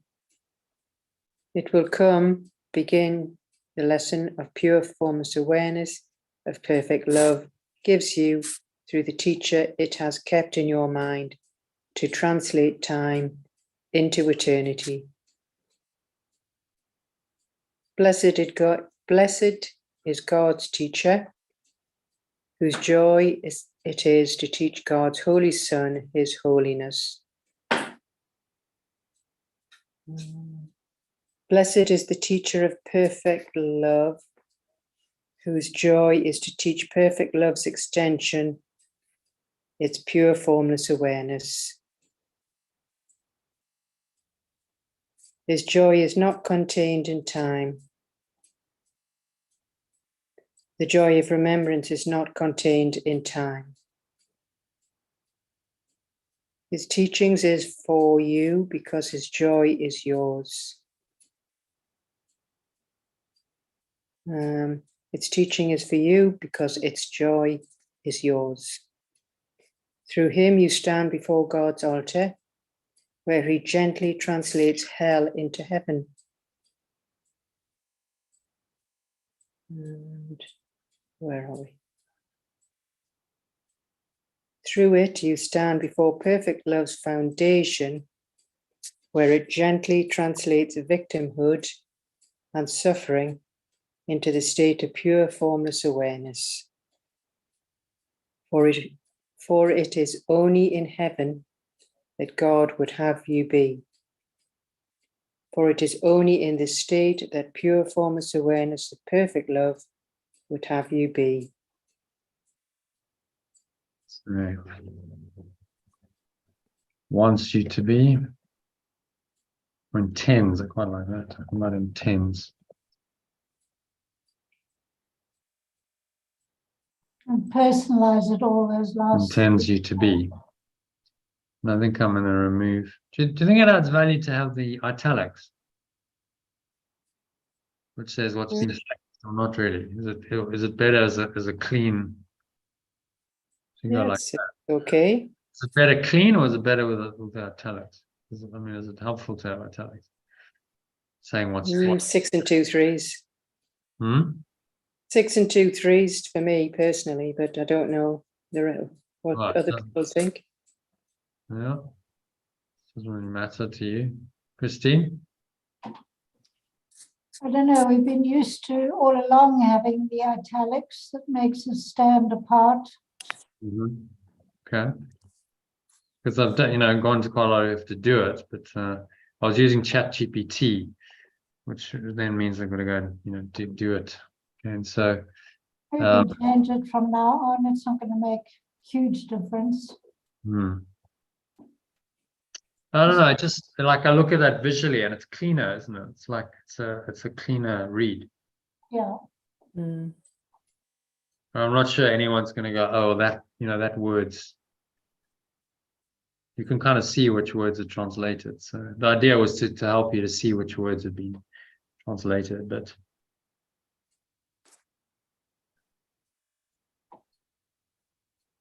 Good.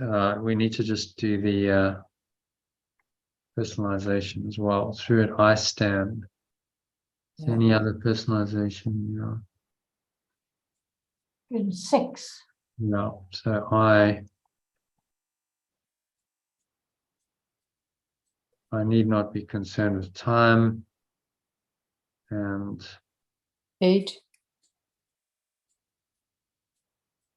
should not fear the moment of pure formless awareness that will remove all fear.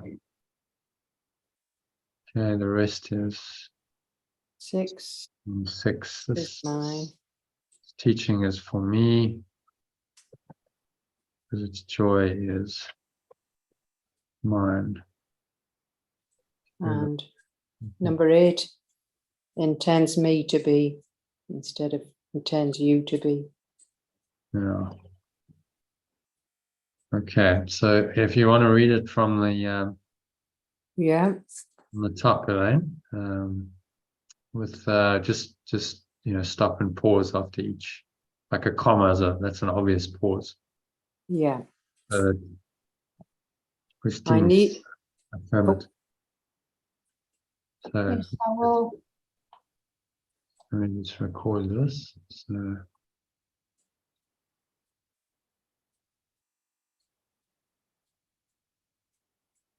Okay, so take a nice deep breath in.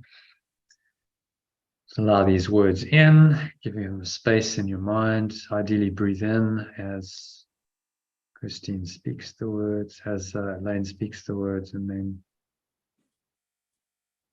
as you speak them, you exhale. And just get into a nice rhythm of doing that. So the breath supports the practice. Just trying to feel into these words as you hear them and as you speak them, to give you a deeper experience of their truth. So, Elaine, if you want to read it slowly in the alternative version for us, and make sure you pause between parts of the sentence and sentences so we can affirm it. I need not be concerned with time. I should not fear the moment of pure formless awareness that will remove all fear. For the moment of peace is eternal because it is without fear. It will come, being the lesson pure formless awareness of perfect love gives me. Through the teacher, it has kept in my awareness to translate time into eternity. Blessed is the teacher of perfect love, whose joy it is to teach perfect love's extension, its pure formless awareness. The joy of this remembrance is not contained in time. Its teaching is for me because its joy is mine. Through it, I stand before perfect love's foundation where it gently translates victimhood and suffering into the state of pure formless awareness. For it is only in this state that pure formless awareness of perfect love intends me to be. And so it is.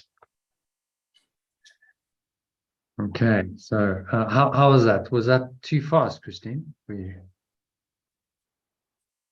you able to speak the words? Oh, it was a bit fast. No. Okay, so I think next time, Elaine, just pause it a little bit. So All right. pause if you just hold it. I think a useful way is just to repeat the words again to yourself in your mind. Okay. And Yeah, then no problem. think about how someone is going to speak them, and then Right.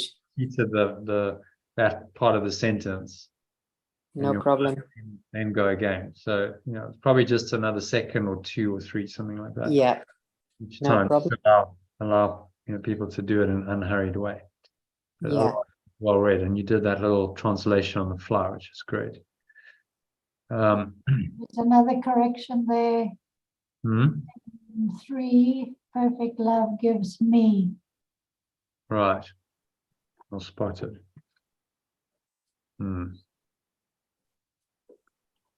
Okay. So what's he saying here? It's again, it's all about the time, isn't it? And we should not fear that moment because it's pure formless awareness that will actually remove the fear. So the moment the peace is eternal, it's without fear. And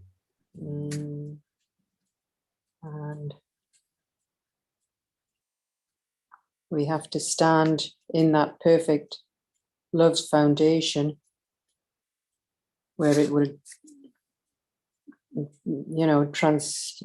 gently translates victimhood and suffering straight into states of pure formless awareness. And that's where we're supposed to be. That's our real birthright, our truth, So, yeah.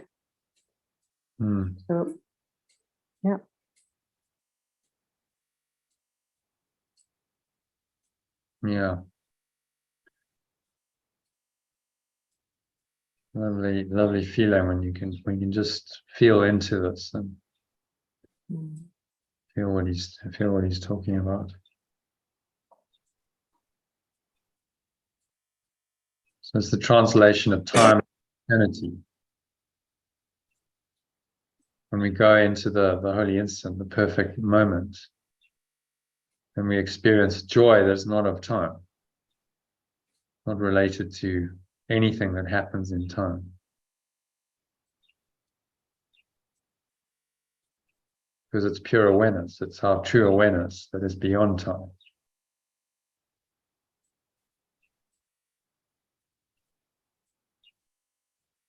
And it's only in this state that pure formless awareness of perfect love, being God, intends me to be.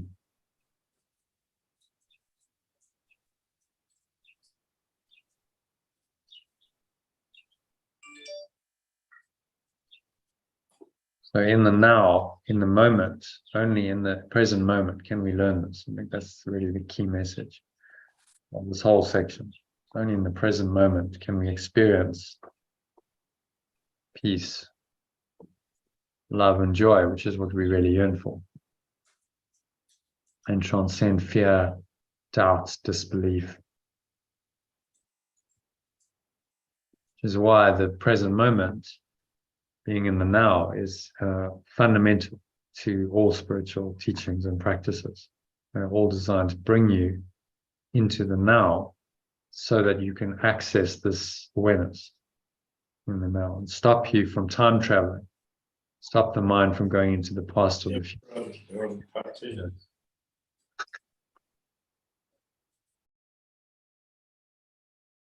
Okay, So any other comments, questions, thoughts on number 2?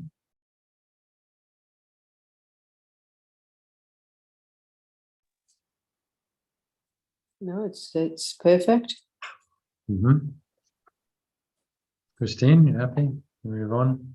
Yeah, Yeah, so let's have a look at number 3. How long can it take to be where God would have you?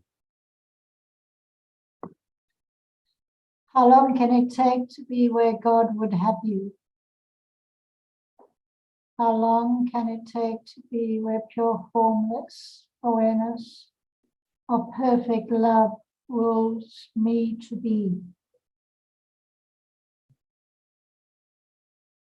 For I am where I have ever been and will forever be. All that I have forever.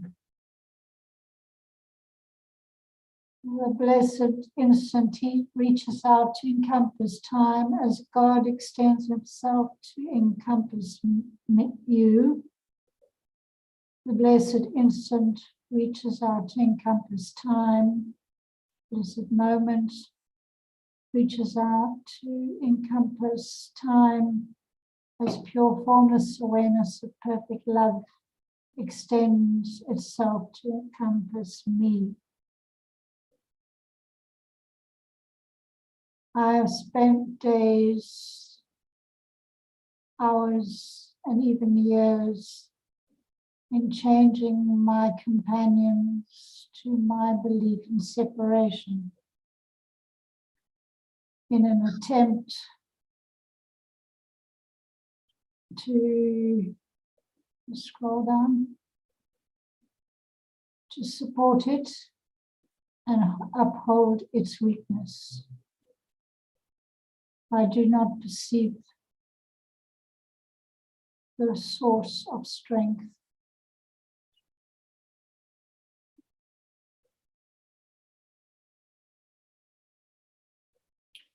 In this wholly aware moment, I will unchain all my companions and refuse to support either their weakness or my own.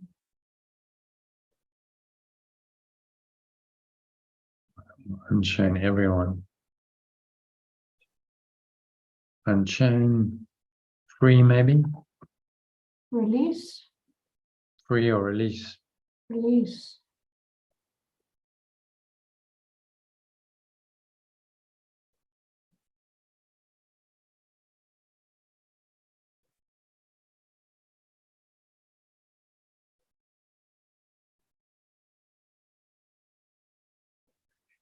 Okay. You want to read it from the top in the alternative, slowly. How long? Let me just record it. So take a deep breath in, start with. Just allow these words in to feel into them, and you're going to breathe in as Christine repeats them, says them, and exhale out through the nose as you repeat them. And just pause in between parts of the sentence, and when there's a full stop, Christine's going to give them a chance to repeat it. Okay, so take it away. How long can it take to be where pure formless awareness of perfect love wills me to be? For I am where I have forever been and will forever be. All that I have forever. The blessed moment reaches out to encompass time as pure formless awareness of perfect love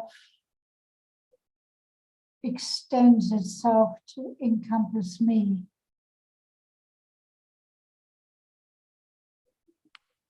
I, who have spent days, hours, and even years in chaining my companions to my belief in separation,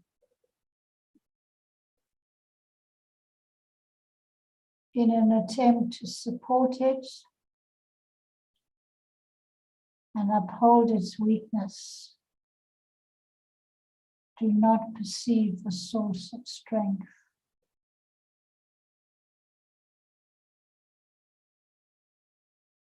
In this wholly aware moment, I will release everyone and refuse to support either their weakness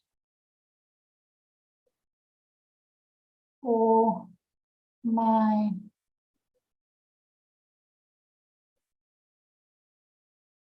own.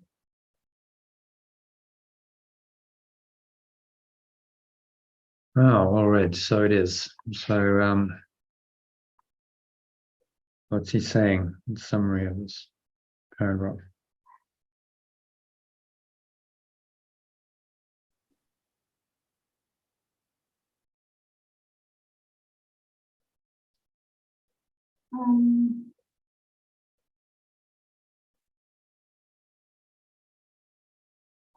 It's quite simple and I can't get it. Hmm? You do it. No. Just let's read it again. There's just a key message.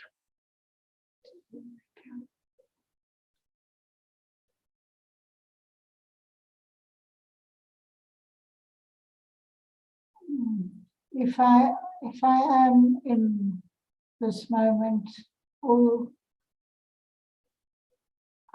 I have always been and will forever be where pure formless awareness of perfect love wills me to be. The moment reaches out to encompass time as pure formless awareness extends itself to encompass me. So if we look at, yeah, no, I don't want you to read it. Just it's an understanding of it. I can't understand that sentence. So let me explain the diagram. So we look at that diagram. It kind of it visually shows you.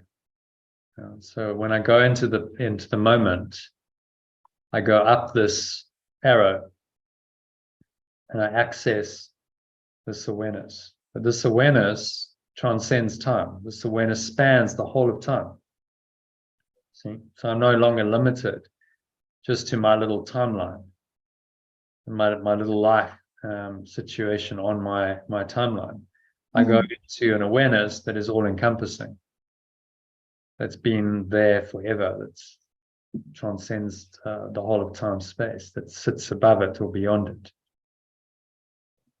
So I go into an all-encompassing awareness, and then that awareness gives me the awareness to come back into time and to correct my mind. So it extends itself to encompass me. Right? So I've gone back into it. It extends itself to encompass me, and I now feel included and whole, even while I return back to my little timeline affair, which is just my human life. But I feel now encompassed. I feel connected, supported by this. And now my perception of whatever I'm dealing with on my timeline has changed fundamentally. And that then influences my thoughts, my words, and my actions going forward. And so the pure formless awareness of perfect love comes in to transform that.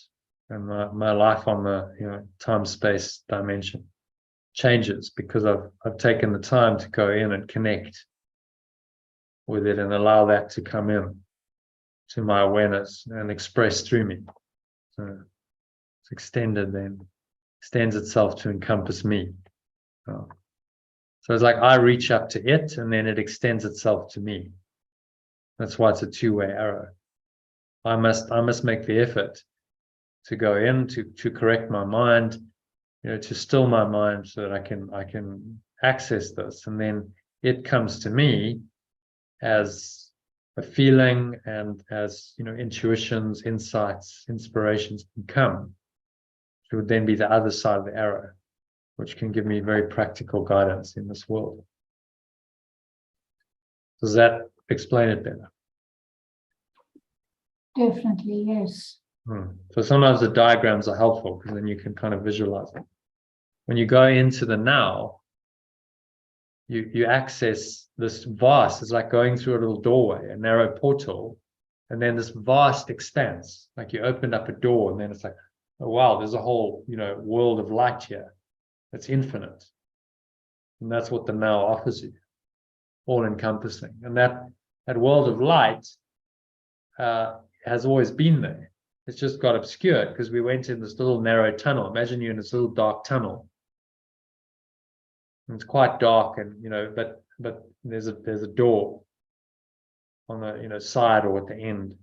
It's like, okay, well, you get to the door and then you open the door, it's like a little crack, and then you see the light and you go through it, and then this vast expanse opens up, and then you go into that expanse and you look at the little tunnel you were in, and the tunnel's tiny. It's this little, like, tiny little tunnel running through this vast expanse of light. But you thought when you were in the tunnel that tunnel was your reality. And the now is what allows you out of the tunnel into the vast expanse of infinite light in which time is encompassed. So if you bring that visually to mind, maybe that helps you. It's like we're in this time traveling down this little tunnel of our timeline, caught in in this very narrow, limited self and life. And then the now, when we get fully into the now and we go into like a meditation, we can now access that infinite awareness that's beyond the little tunnel, which is the timeline from birth to death. And the more you go into that, you realize that that is so infinitesimally small. Your little life in time space is so small compared with this infinite expanse of light that it's laughable. It's like you thought that was reality. You thought that was you. And it becomes very obvious in your experience that it's not you.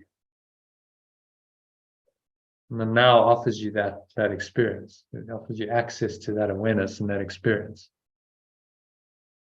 Does that make sense?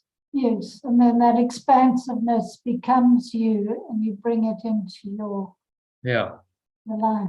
And you come back into your little time space life on the timeline, and it brings that awareness in. And so you're no longer limited in your awareness to thinking that you're just this little person going down this narrow channel of time space, heading towards inevitable death and trying to somehow find a way to make this work. You no longer have that awareness. You have the infinite expansive awareness, and that then comes in and it starts to change the experience in the little tunnel of time space quite profoundly. And so more of that light, almost like the tunnel, instead of being very dark and opaque, it starts to become more and more transparent. And so those walls become flimsy and very thin, and then the light just starts to shine through, and then you start perceiving the light everywhere. It's like, okay, I'm no longer in this little darkened tunnel. It's that the light is shining through, and the whole that light is just shining through in all my experiences. And then you become aware that light is really all there is. You were never really in the dark. That was your own illusion. So that's what the now offers you. And then instead of being like a little portal where you have to now go outside of the little tunnel into the light. It's like, oh, but it's everywhere. The light's shining through all the time and through the tunnel walls, and it illuminates every moment and every experience that you have. But it starts with the holy instant. He's saying it starts with, okay, go into that now moment and really experience it. That's what starts the process of the light being able to shine in to the very dark, narrow tunnel.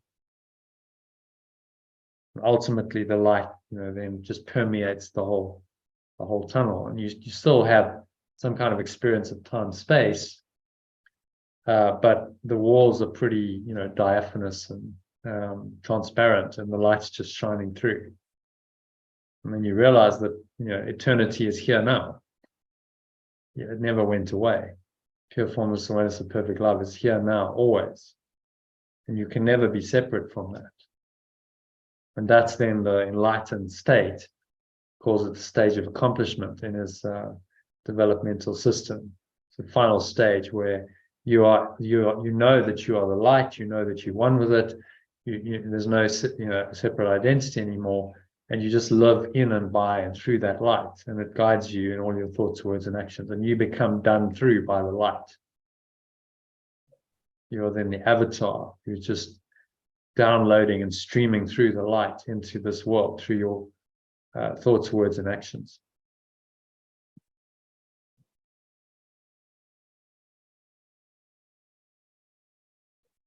Okay, any other comments, questions, thoughts on any of that?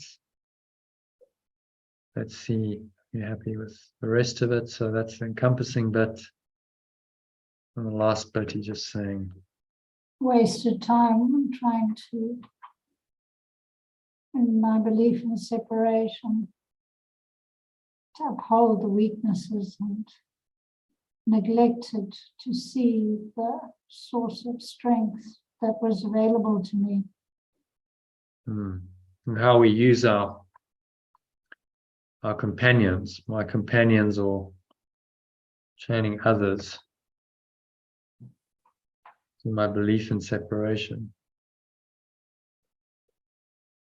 So we use people, Yes. to confirm our belief in separation. Yeah. That's a sort of manipulative, controlling aspect of the ego.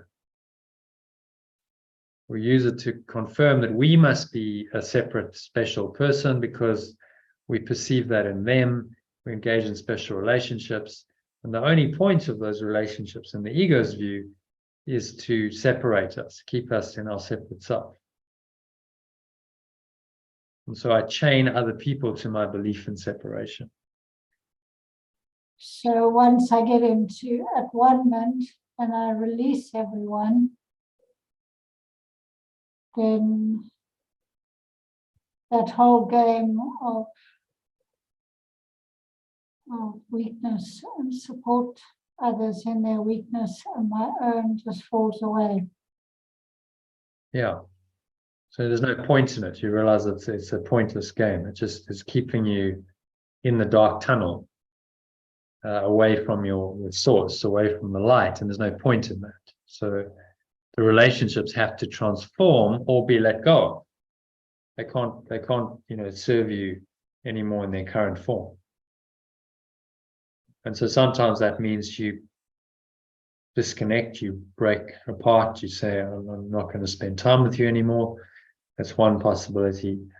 Or it transforms fundamentally the nature of the relationship. So, okay, so I have to perceive you as me, as just this awareness, no matter what you think you are. See, so someone might be demonstrating weakness, the ego's thought system. They might be behaving unconsciously towards you, attacking you, trying to hurt you, doing things you don't want them to do. But your job is still to see them as the light, because that's what they are. So you don't chain them to your belief in separation. That's what he means. That's where the forgiveness or the letting go comes in. It doesn't matter what they do within that ego construct of separation. It's not true. It's not who they really are. It's not true. So why do you make it true in your mind and in your interactions with them if it's not true? So you see them as the extension of pure formless awareness in their perfection and love, and you encompass it all as part of who you are. Yeah, because if they are that, if your mind is saying they are that, then you must be that too. Yes, You can't be different from them. yes. We all come from the same source. So if you see them as an ego, then you identify yourself as an ego, a separate self. Which is why I'm saying you chain other people to your belief in separation. And then we get, very controlling, manipulative, dysfunctional relationships that are only designed to make those two people separate and special. Not about any oneness. And many special romantic relationships are like that. It's not about oneness. It's not about a one-ment. It's about you're going to make me more special and I'm going to make you more special, because now we have, this special thing going on. It's just the two of us make each other more special to each other, and we separate ourselves from each other and from the rest of the world in that process. So it has nothing to do with oneness or love. It's all about specialness. And in this exciting chapter 15, we're going into the next 9 chapters are really quite a big focus on the holy relationship versus the special relationship, how those two dynamics play out in this world.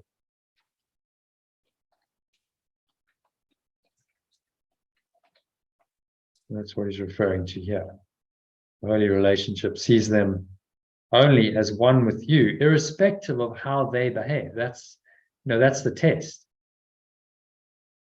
So they might behave unconsciously in very harmful ways, apparently, but irrespective of that, you must see them as they really are in truth, because otherwise you chain them to your own belief in separation. You're using your perception of them to support your belief in separation. You see that?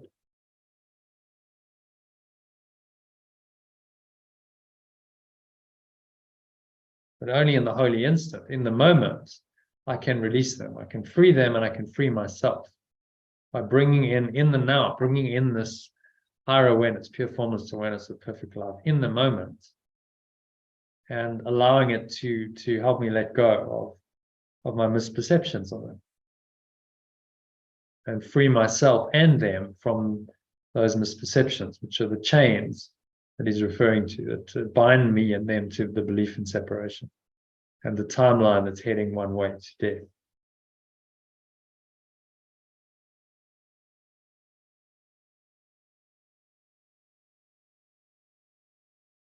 Okay? Happy with that?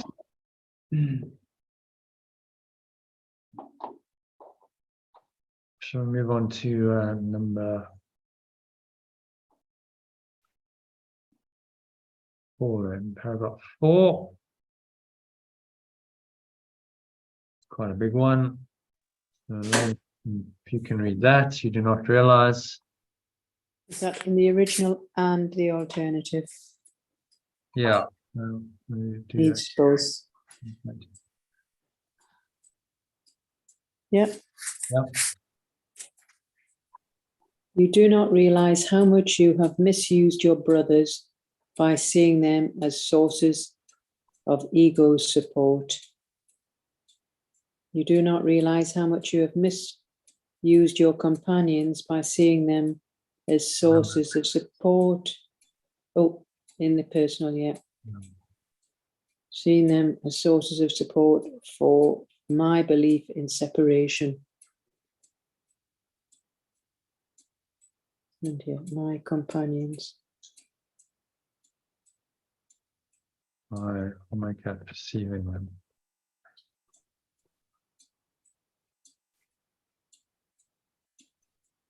Sources of support for my belief in separation. Yeah. As a result, their witness to the ego in your perception and seem to provide reason for not letting it go. As a result, they witness to the belief in separation in my perception and seem to provide reasons for not letting it go. Witnesses are the, oh, you did say witness are the, what are they? Hmm? Witnesses, you had another name for witness. Yeah, they witness to the belief. They confirm the belief. Witness to, could say confirm. If you got. No, I just remember you saying that the witness was something else when they're around us. Is it not our idols? What are they? They're like our little angels. Project. No, they're our judges. They're, Hmm. oh God, I've forgotten the name. My memory. Maybe. Can't. They're observers. Also, Observer. Yeah. Maybe. I can't, yeah. They're just there reminding us of where we should be at, where we should be in the eternal now. We get little reminders. Witness, I can't remember the word you used. I can't remember. Insights. No. It'll come to me. I think confirm works. Mm-hmm. The belief in separation in my perception. So we understand that we're using people and places and events in this world to confirm one or other belief, always. There's only two. There's the Holy Spirit, which says only oneness is true, and there's the ego, which says separation is true. Those are the two beliefs. Right. And we're always using whatever our life experience is to confirm one or the other. Yeah. Because you have to believe something in this world. You can't have no belief in anything. So it's going to be one of those two beliefs which contradict each other. So you have to choose between them. So even though despite the outer appearance of maybe, an aggressive person in front of you, you see through that. Yeah. Because it's an illusion. You're not going to use that to confirm your belief in separation. Right. That's what the ego says you are. It's a setup. When someone shows you an aggressive, angry person, they're setting you up to be set up to now confirm in your mind through your misperception of the situation. Yeah, that I am still real. Yeah. So it's a setup. Well, once you attain enough awareness, you go, okay, I get what's happening. The ego set me up for this. It's trying to convince me by showing me this projection in the illusion that the belief in separation is real. I understand the game. That's what it's trying to do. So let me not fall for the trick again. I've fallen for it many times in the past, and I'm not going to do it again because I understand what the game is now. See? Yeah. If you don't understand the game, then you're going to fall for it hook, line, and sinker all the time. So that's why we do the mind training, because he's saying, well, this is the game. This is how it works. So don't fall for it. Next time it happens, understand that you still have a choice. You can use it to confirm your belief in separation if you choose to, or you can use it to confirm that only oneness is true, and that process involves letting it go. Okay, it's not true. What's being shown here to me is not true. The person's aggressive, angry behavior is not true. It's a result of a false thought system that this person is now expressing in their thoughts, words, and actions. And I don't have to believe it.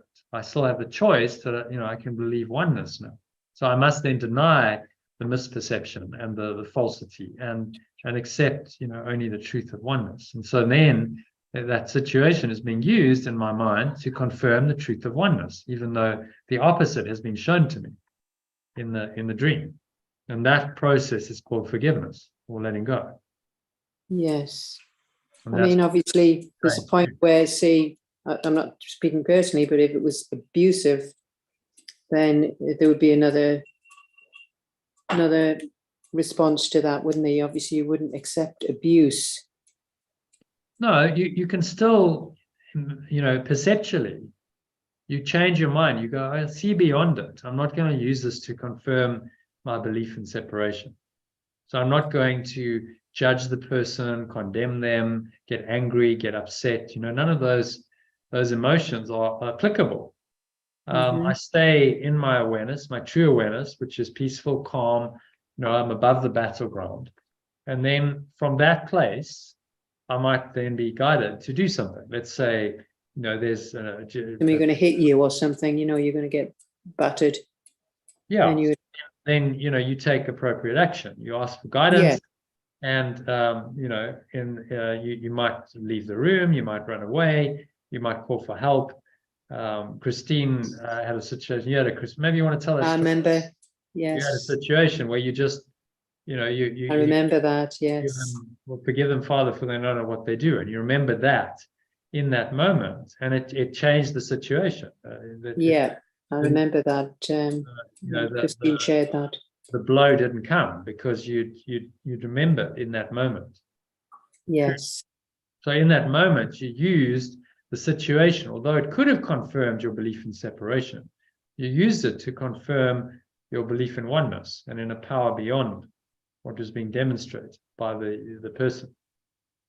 And then the miracle happened in that, something miraculous stopped him from hurting you, and on the level of form, the outcome was a good one. No, I do remember that. Okay. Thank you. So, what else is he saying here? As a result, they confirmed the belief in separation is my perception and seem to provide reasons for not letting it go. So that's just what we've been talking about.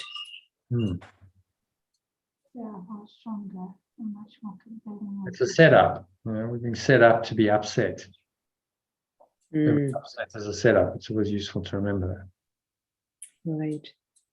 As hard as it may be in the moment. But that's why we do the mind training. So in the moment when you test it and all those emotions are arising, and it's so tempting to just allow yourself to get upset and lose it and then express it, often in words or actions. That's the moment when the mind training kicks in. You go, no, remember the words of Yeshua. Remember, this is a setup. I'm being trained right now, so I'm not going to allow that. And sometimes, if there's a situation that's, difficult, sometimes you need to release of an emotion, but let it go after you've released that emotion. If there's a situation where, whatever, you've lost your child and you're frantically looking for that child. So you're in that moment, you're going to be naturally worried. Yeah, but if you can let it go in the moment and you can ask for guidance, you'll be much more effective in finding your child than if you're frantically worried. Yeah. So that would be, again, be an opportunity to say, okay, it's not really, what it seems to be. I'm just being set up here to be upset. Okay, so let me go back to source. Let me still my mind and let me ask for guidance. And then in that still calm place, you might get the guidance. Okay, well, go here. I had an instance where my previous house sit a couple of months ago, when I was busy running the course, one of the dogs got lost. Ran off. I remember you telling me, yes. Words. And it was like, okay, I could have got really frantic and gone, oh, this is a nightmare. I've got to stay out here all night, search the place. And I was like, okay, so I've done what I needed to do. I looked for 10, 15 minutes in the woods. The dog's not around. Okay, it doesn't seem to be here. It's either hiding very well or it's gone. So I didn't know, but I said, okay, so what should I do? And I asked for the guidance. And it came to me. It said, well, go back, to the house and run your session. And then if you need to, come back in the evening. That was so logically I'd kind of, okay, well, yes, I'm not being irresponsible. I will come back And I was going to pray. It was like, okay, so let's do a little, prayer in the correct prayer sense of like, okay, the dog is already found. If enough people set their minds to that, then that outcome will come. So I'd gone into my right mind, and I'd asked for the guidance. It told me to go home. I did that, and as I arrived at the front door, this dog appeared out of nowhere. Like, well, how did you? Remember you telling me? Yes, that's a good one. Yeah. How did you get here? I had no idea how to. Obviously, walk back from the woods, and somehow got in. I'm not sure how, because the gate was closed. I don't think I could The squeeze clever out. little things. Yeah. Yeah. Somehow it had found its way in, and it knew its way home. And so I got the guidance that was the easy solution to the problem. It saved so much, stress and drama and missing a session. And it was like, okay, actually I was on time for the session. The dog was fine. And it's just because Saved you. in the moment I had, okay, asked for help here. This is a situation. Yeah. Help is required. Perfect. Yeah.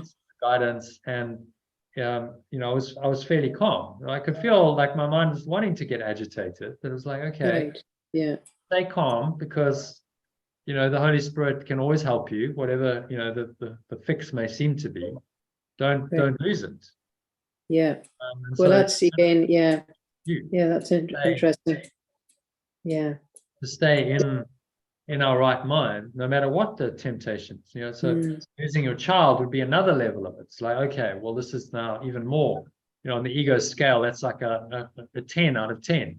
Yes. Yes. Yeah. Because someone could have nabbed it or. Yeah, exactly. So, but okay, take it down to 2 or 3 if you can. With the mind training you can, and then in that clear awareness, ask for the guidance. Yeah. Yeah. So it's, again, for me, it's still work in progress. I still get those panics when there's certain situations happen. So it's still work in progress for me. Yeah. Yeah. So, but the more you do this kind of mind training, the better you can bring it down. Yeah. Yes, to take it down from a 9 or 10 to a 4 or 5 is hugely helpful, because at 4 or 5, you can cope. You might not eliminate it entirely. There's still a little bit of a, okay, Yeah. Still, but I'm much calmer, much more peaceful, and I'm able then to listen to guidance. Because at 10 out of 10, are you maxed out on stress? You can't listen. No. Yeah. You just running around frantically, and whatever you do is going to have that quality of desperation, fear. Yes. And so it's likely to spiral. You can go just stay in that state for hours, and it's very exhausting. It's not just a stay. At some point you'll just collapse because it's too much endorphin on the body. Cortisol going into your system. You just get exhausted. So you're not very effective in that state. So whenever you're practicing, you're doing the meditations, you're doing the breath breaks, you're training yourself for a situation that's a bit more extreme, where all of that training can now kick in, and it can help you to take it right down and cope with it in a quite a functional way. So it's like combat training. Think of it like that. Yeah. So you train for combat. If you look at the military analogy, they don't train for combat in combat. They have exercises, they do drills, they try and simulate. It's a simulation. So you use everything in your life as that, okay, well, so it's a minor stress. Let's say I'm stressed about traffic or whatever. It's a minor thing, but I'll practice with it so that if something major comes along, like losing your child. Like something more major, I get tested. I'm prepared, because I'm prepared in the little things. I've managed to cope with many little things. And if you can't even cope with the little things, how are you going to cope with a major thing? So every time you do breath break, it's that training. I'm just training my mind to stay in my right mind rather than the wrong mind, and that's increasing capacity, right? You're upgrading your capacity to deal with stress by doing mindfulness practices. So that's why it's an investment. You know, you invest, you do the time, it's investing in these details. All right.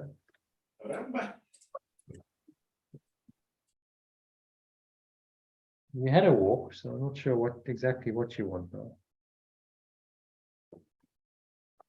Anything else on number 4? No, that's fine. I haven't read it all though yet. Yeah. Where am I? Number 3? Mm-hmm.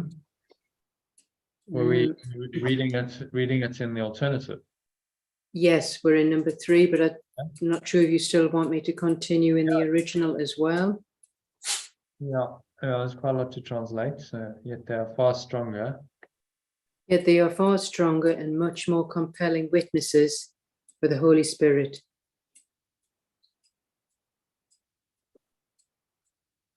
Yet they are much stronger and much more compelling witnesses for the remembrance of perfect love. And they support his strength. I guess it'll be the same. Its strength, yeah. And they support its strength. 5. Should I go back into the original? Hmm? Yeah. Can't quite see it there. 5. Sorry, I can't see number 5. Yeah. It is therefore your choice whether you support the ego or the Holy Spirit in you. Or alternatively, it is therefore your choice whether you support the belief in separation or the remembrance of perfect love in me.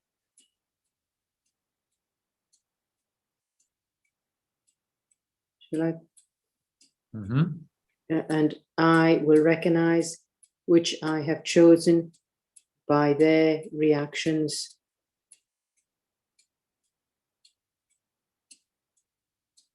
An extension of perfect love who has been released through the remembrance of perfect love in a companion is always recognized. This is the original. Son of Yeah. God has been released through the Holy Spirit. And a brother, Was recognized and released through the Holy Spirit. And the brother is always recognized.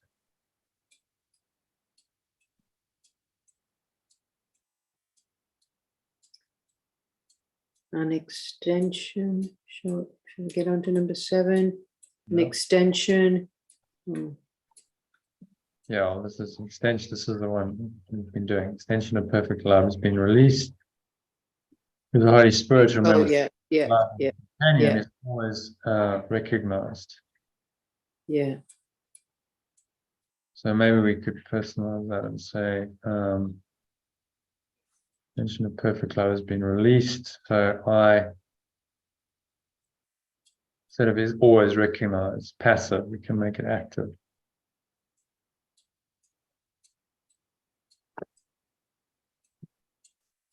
So I can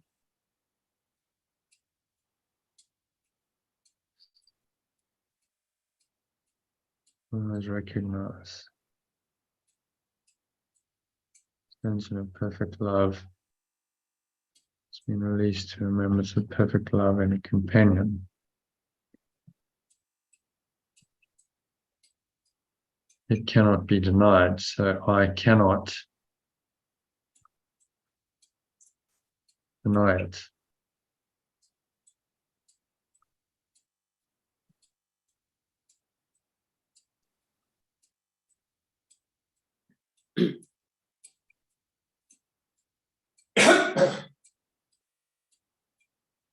If I remain uncertain it is only because I have not given complete release. I'm not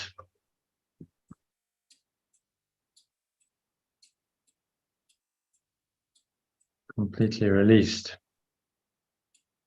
Not completely released. The person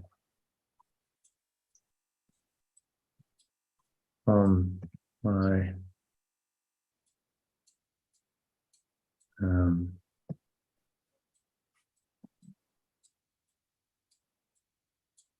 misuse.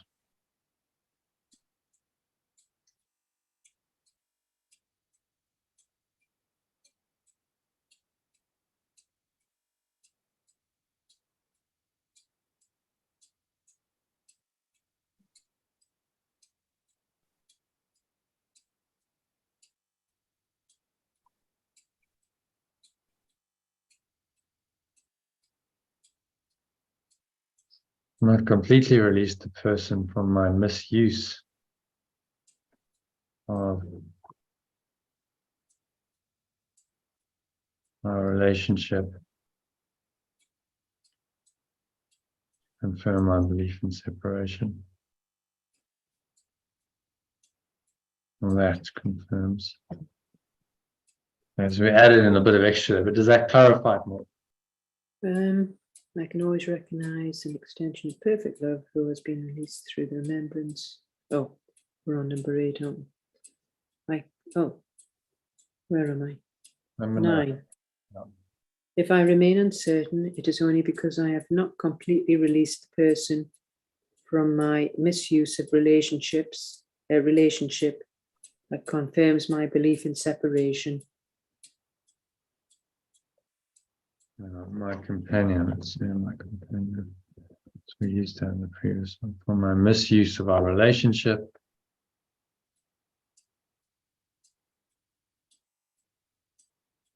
To confirm my belief in separation. Yeah? So we must release them completely. Despite their behavior. Yeah. Mm-hmm. Because otherwise, if it's like, oh well, I can only forgive you if you're nice, then there's no point in forgiveness. Forgiveness is True. there for when it's not nice, when someone is not behaving nicely. That's why it's necessary. Yeah, of course. There's no exception. The crucifixion, Yeshua's crucifixion, was just an extreme example If not be nice. Killing no matter what. Okay, so that that actually killed me, apprehended me, beaten me, stuck a crown of thorns on me, forced me to carry a cross, nailed me to the cross, killed me, murdered me. Yet still, my perception is unaffected. My belief, my faith in the truth is unaffected by all of us. Mm. Yeah.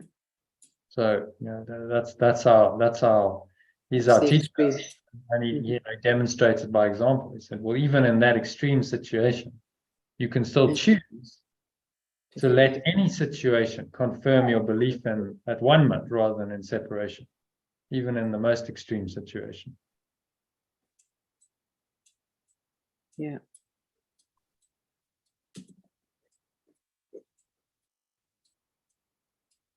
Okay, and because of this, and because of this, I have not given a single instant completely to the remembrance of perfect love.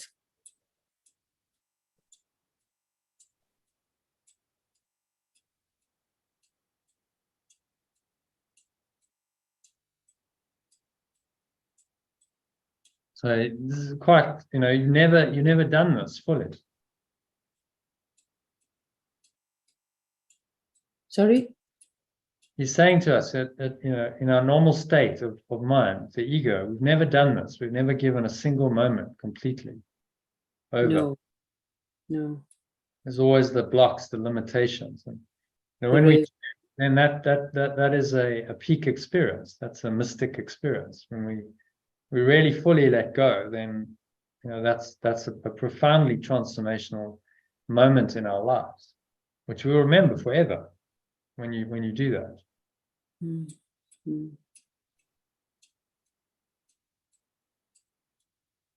Given a single moment completely to remembrance of perfect love. So I have not remembered perfect love. Maybe we can change this. Not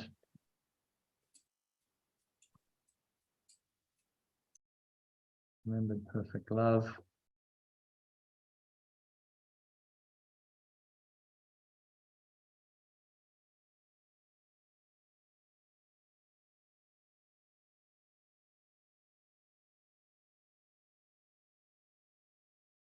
In any single moment completely.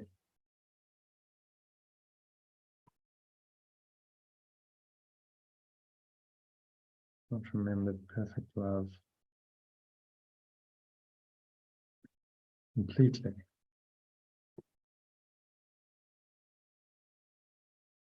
In any moment. In any moment. If you have, then you would remember that moment. That would have been probably the most profound moment of your life. As he said, for when I have, I will be sure. I will be sure I have.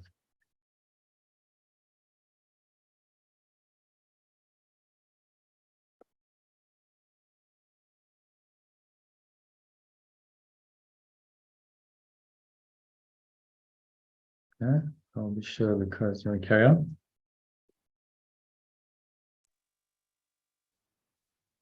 I will be sure because the witness to it will speak so clearly of it that that I will hear and understand.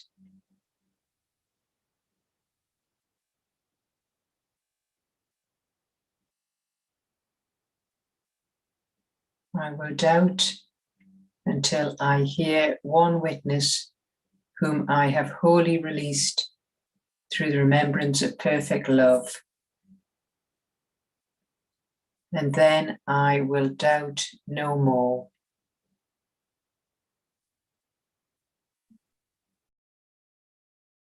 Okay, so I'm going to read that slowly. Just, yeah, again, pause for a bit longer, maybe just another second or two, and do a little meditation on it, and then discuss it, summarize it. Okay, so just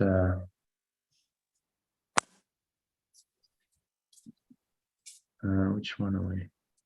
This must be that one. Okay, so just take a nice deep breath in. Allow these words in. So you're going to breathe in as Elaine speaks. And then as you exhale, just allow the words to come out of your mouth. Keep them aloud as affirmations. Just really feel into them. So Elaine, if you can read it from the top of that paragraph in the alternative. I do not realize how much I have misused my companions by perceiving them as sources of support for my belief in separation.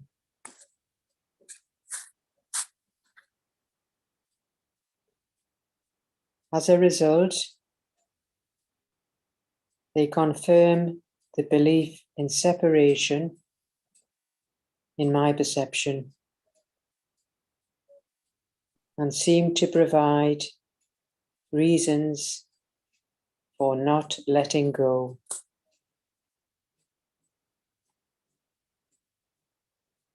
Yet, they are far stronger and much more compelling witnesses for the remembrance of perfect love. And they support its strength.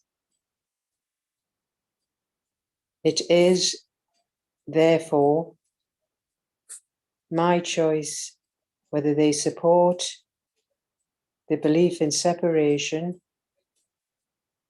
or the remembrance of perfect love in me. And I will recognize which I have chosen by their reactions. I can always recognize an extension of perfect love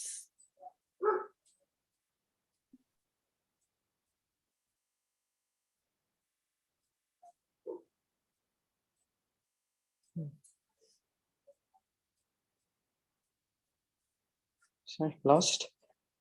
Yeah. All Hey, right. well, sorry, I'm just where am I? It seemed to when you moved the sentence, I lost it. Sorry. Always recognize an extension of perfect love. Number 7. Right. Number 7, right. Sorry again.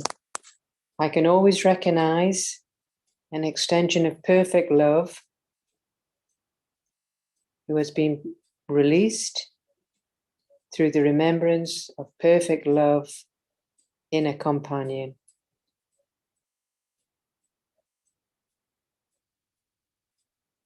I cannot deny it.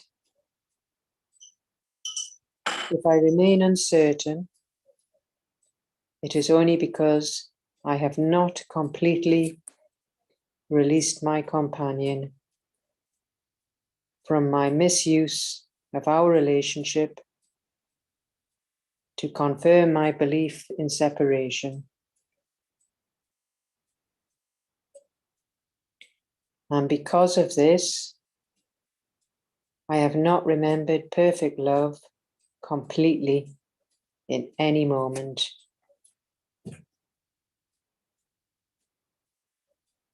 For when I have, I will be sure I have. I will be sure because the witness to it will speak so clearly of it that I will hear and understand. I will doubt until I hear one witness whom I have wholly released through the remembrance of perfect love. And then I will doubt no more. Okay. So what's he saying here in summary? Well, we're just allowing our companions to confirm our separation and not allowing it to let it go. And you know, we allow them to continue to strengthen our separation when we can choose to let it go and realize our remembrance of perfect love in me and in my companion. So a case of it's all been a misuse of our relationships to confirm our belief in separation when it's totally wrong-minded, and we need to let it go and be back in our perfect love. And then we'll not doubt it anymore once we're in that perfect love.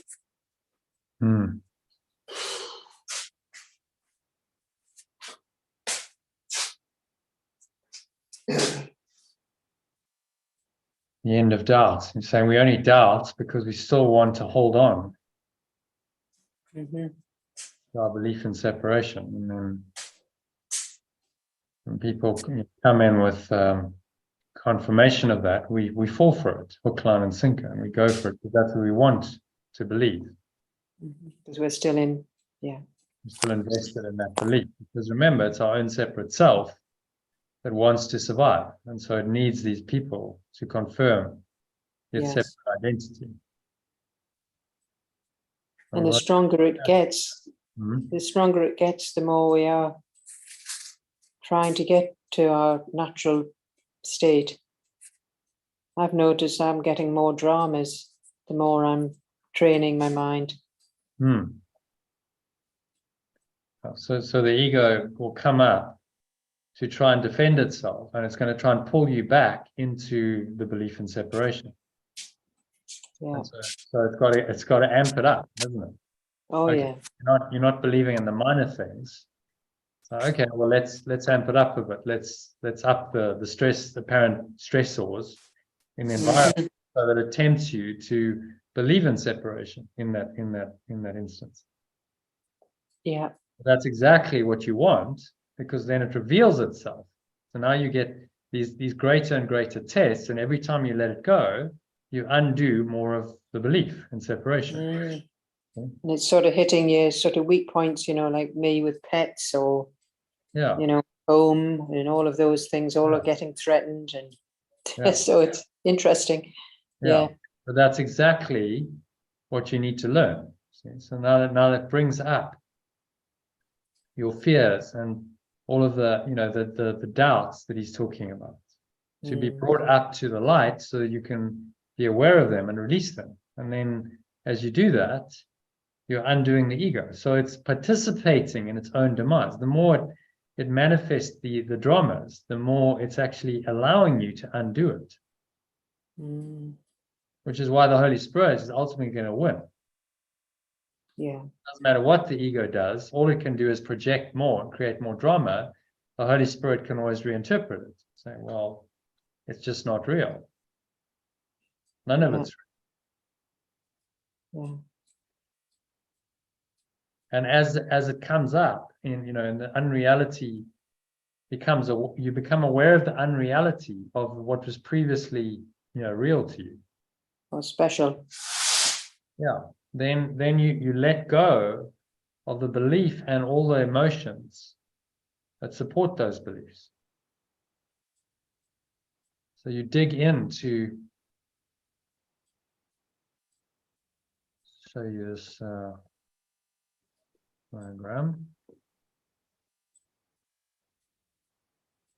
You start cleaning out the mind of all of these levels of mind.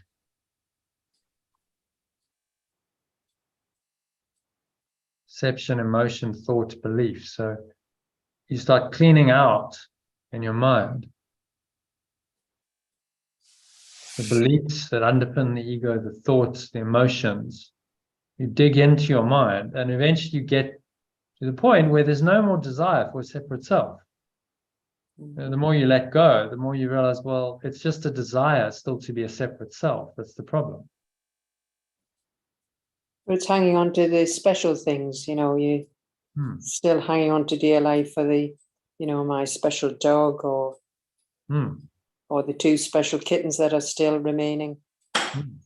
So because that makes you special, you see how it works. So that makes you into a special self, and then you're misusing your relationships to confirm your specialness, which will hurt you, because that specialness is not true, and that means that you'll be very weak and vulnerable. Special people can be hurt. Your special animals, your special pets, your special partners, everything can be taken away from you. Of course. And in the end will be, because none of it lasts. And then you hurt yourself. And then the hurt then confirms that you're a victim, and now you're, a special victim of the world, especially identified with that. And all of that is designed to make you into a special, separate character in the dream. So once you understand that game, it becomes quite simple to play the game. It's like, okay, I get it. That's what the ego is trying to do. It's trying to make me believe in that game. So let me do the opposite. And the opposite is always letting go. Just let it go. Don't attack. Don't honor it. Let it go. Yeah, it's hard to not, like, say, my little dog. It's hard not to love her. I think she's adorable. But don't love the form. Right. thing.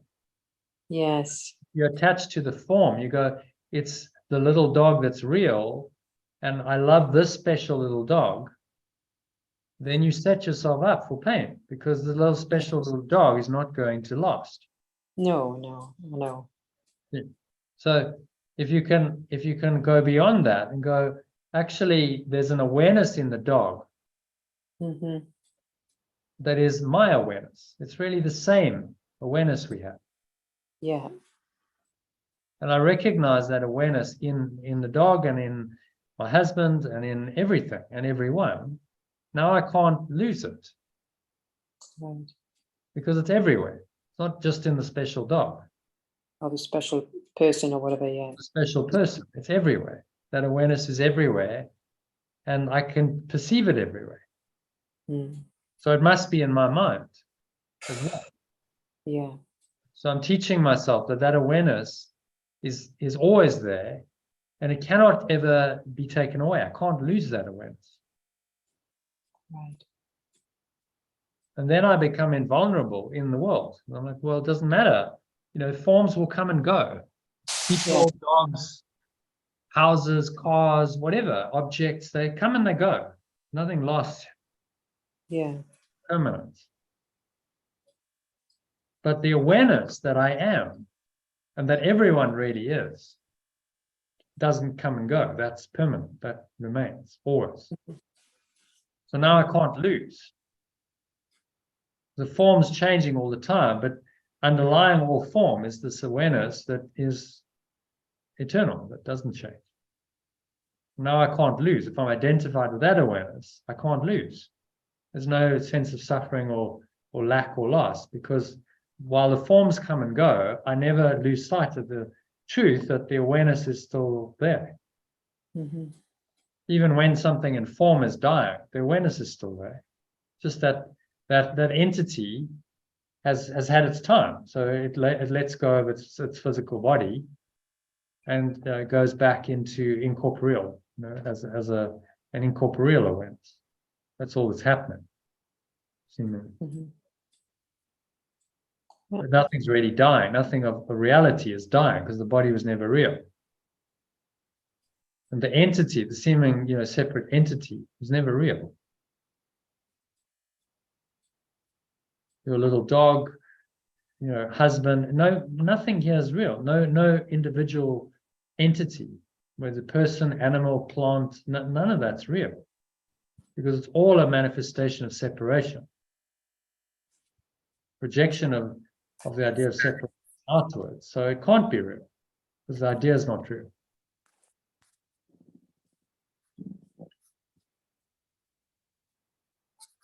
So our job is just to hold to that awareness no matter what. Remind ourselves, no matter what, oneness is true and separation is not. And then we become invincible. Well, it doesn't matter what happens on the level of form, because the level of form isn't real. So why would I attach to it, get upset about it, judge it, whatever? It's not even there. Mm. It says there is no world. These characters are illusory. It's part of the hallucination of the ego. Mm. Invented dream world. He's saying here, until I hear one witness whom I've wholly released.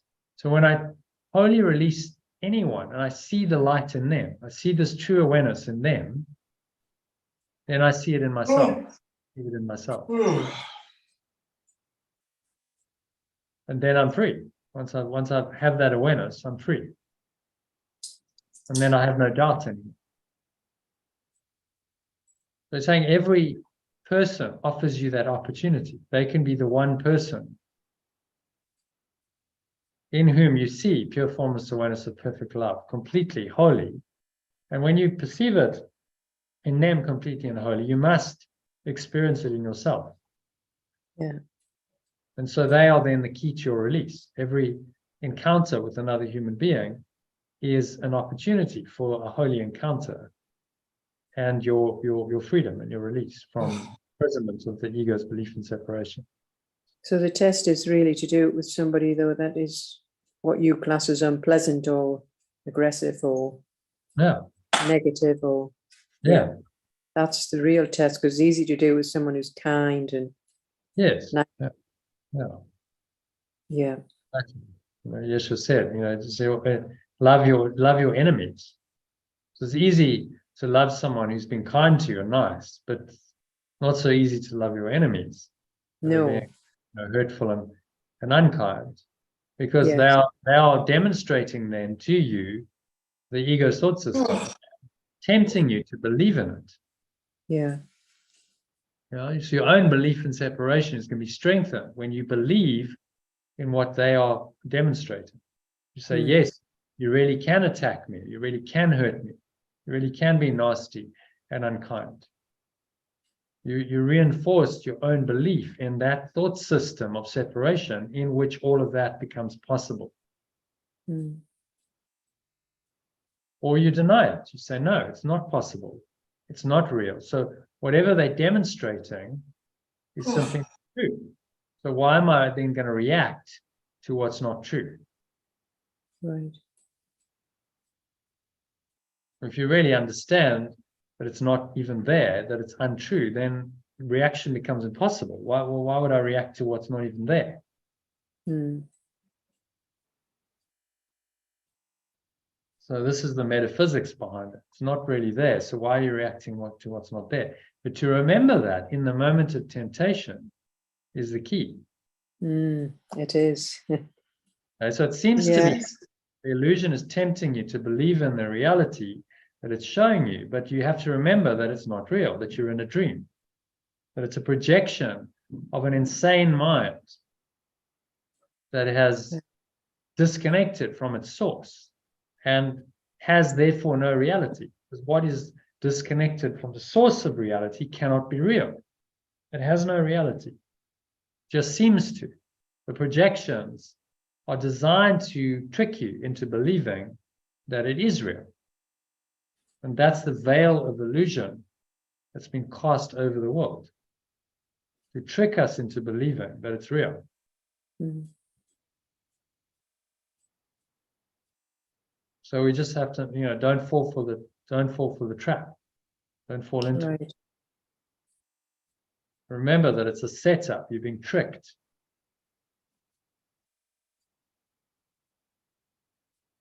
And then you remind yourself, none of it is true. None of it's real. So don't go down the rabbit hole of believing that it's real and then making it real in your perception.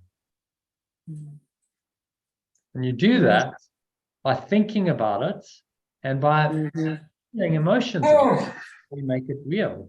Mm. So don't do it. Stop. Right. Well, I shall start And now. I'll try from now on in. that person, if they're showing you that that evil, the darkness of the ego, it's just a perfect opportunity to undo your own belief in it. That's what it's there for.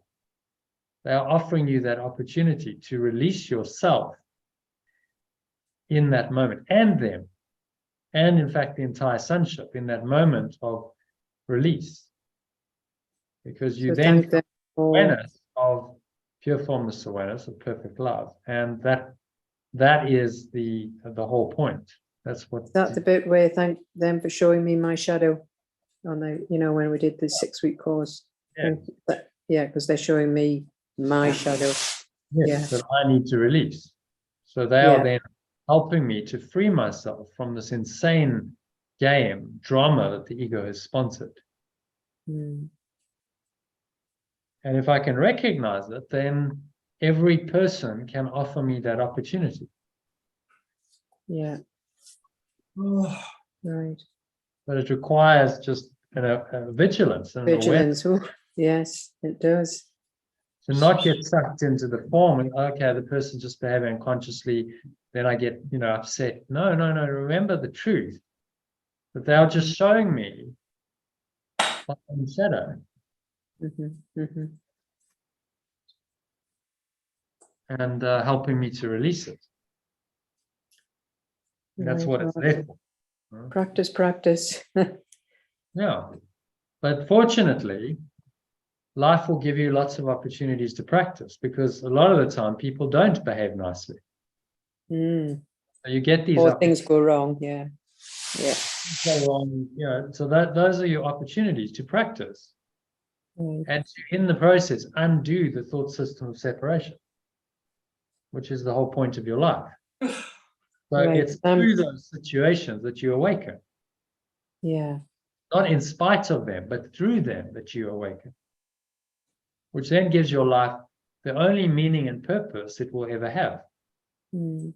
in the illusory world. To awaken, use your life experiences to awaken from the dream and escape from the nightmare of being a separate self, doomed to suffer and die as a victim of the seemingly cruel world. That's the purpose, is to escape.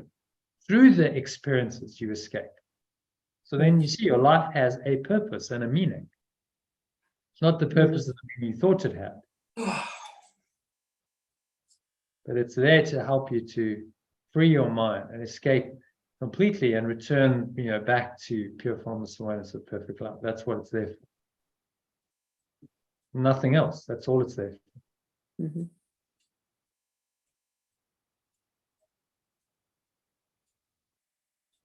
Christina's fading. Okay. Oops, So gotta get away. happy with number 4. You want to read that's perfect. one paragraph before you go?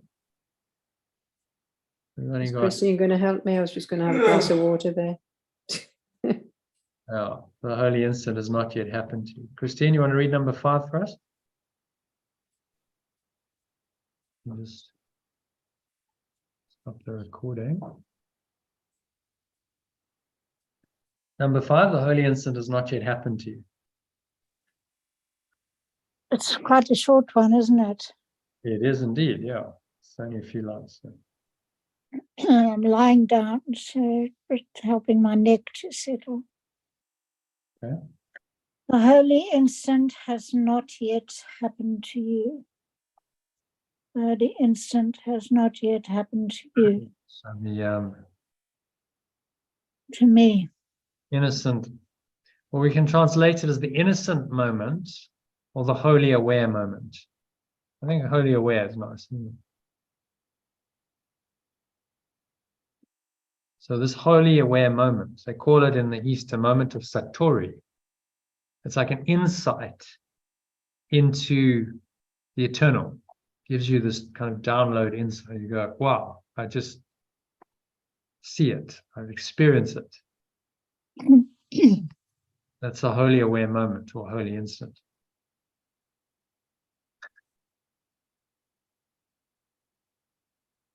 Has not yet happened to me.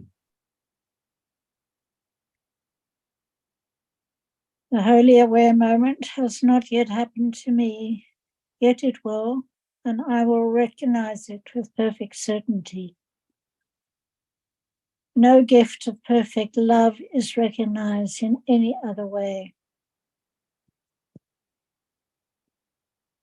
I can practice the letting go that leads to the holy instant, to the holy aware moment.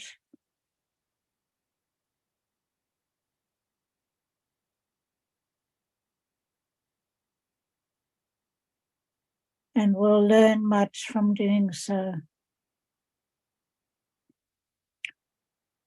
Yet its shining and glittering brilliance, which will literally blind me to this world by its own vision, I cannot supply. And here it is, all in the instant, complete, accomplished, and wholly given.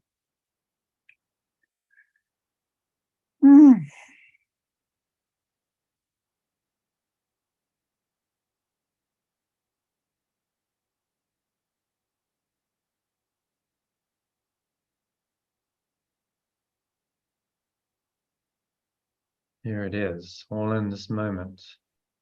Complete, accomplished, and given wholly. And so in that moment, everything's revealed. And there are people, who had these kinds of mystic experiences that report, this is what it feels like. I've had a moment like this. It's like, oh wow, okay, I get it, finally. And in that moment, everything is complete and whole. And it's in that moment, there's nothing lacking. You come out of that state and, you can go back into the ego. And that's usually what happens. Occasionally someone stays in there like for the rest of their life, like Ramana, but that's unusual. You come down and, so the ego comes back. But in that moment, you accessed all of eternity. You had an insight, an experience of the whole reality, true reality, capital reality.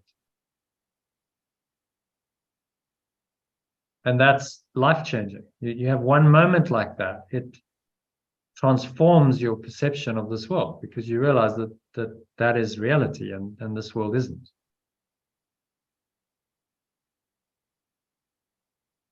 And so it only takes one moment like that to awaken you. And he's saying, well, practice. Practice the letting go. Practice the letting go so you can experience this one moment. The more you practice these mind training exercises and the lessons, the more you open yourself up to this awareness. So a guy, I think it was the thing Susie shared, and he said, well, enlightenment happens by accident in these moments, but if you do spiritual practice, you become much more accident prone. See? You're much more likely to have that accident of, wow, I just see in the moment if you're doing the practices than if you're not.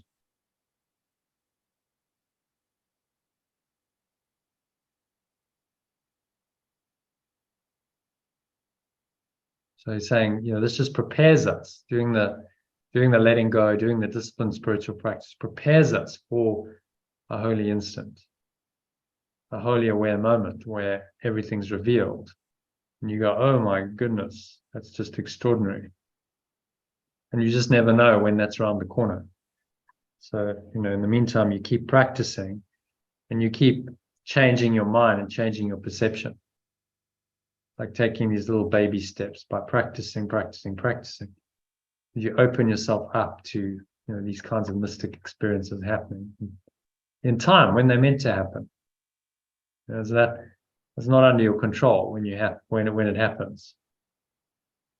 If you try and control these things, then you're seeking an unnatural high. So then it becomes more craving. I really want the high. Okay, well, what can I do to get that high? And then you try what worked last time, and you don't get there, and then you feel disappointed.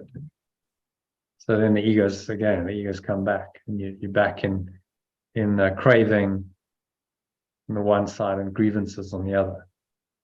Craving the spiritual high, grievance, I didn't get it, I feel disappointed. And Ram Dass talked about that. He said, when he first got high, it was so amazing that he wanted to recapture it, and he tried all means to okay, well, how can I make it better? How can I stay there? He said, I just failed over and over and over again. So he's using chemical means. And he said, I would try just this combination of chemicals, and eventually he realized he had to let go of the desire for an altered state, desire for the high, and just practice. So he started doing Vipassana and breath work and stuff. So, okay, just let go of that. And it will come when it comes. The high will come as a natural result of my mind training, my correction.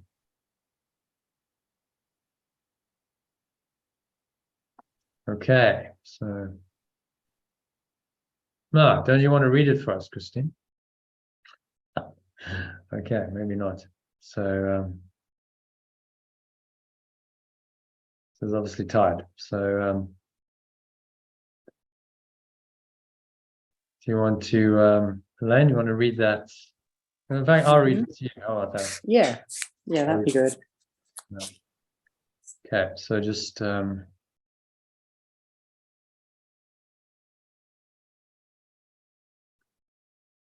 yourself comfortable, close your eyes, take a nice deep breath in. You're going to breathe in as I speak, and then as you exhale out through your nose, you're going to repeat my words that I say as affirmations, slowly and deliberately. Really try and feel into the words. So breathing in. The wholly aware moment has not yet happened to me. And exhale out through the nose and repeat those words. Breathe in again through the nose. Yet it will. And I will recognize it with perfect certainty. And exhale and repeat those words. I will recognize it with perfect certainty. Breathe in. No gift of perfect love is recognized in any other way. And exhale, repeat those words. Breathing in. I can practice the letting go that leads to the wholly aware moment.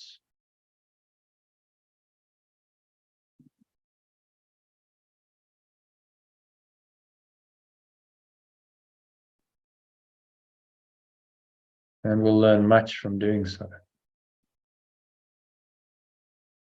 Breathe in, yet I cannot supply its shining and glittering brilliance.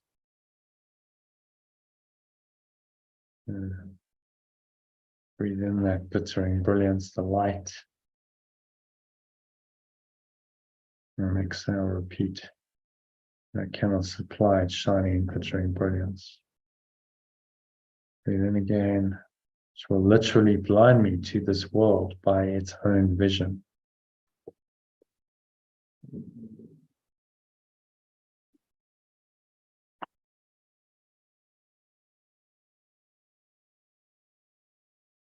And here it is, all in this moment, complete, accomplished, and given wholly. And just feel the power of those words. Complete, accomplished, and given wholly.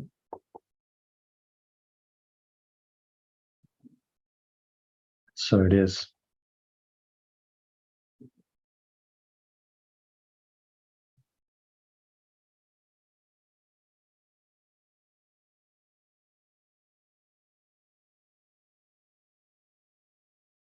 All right, so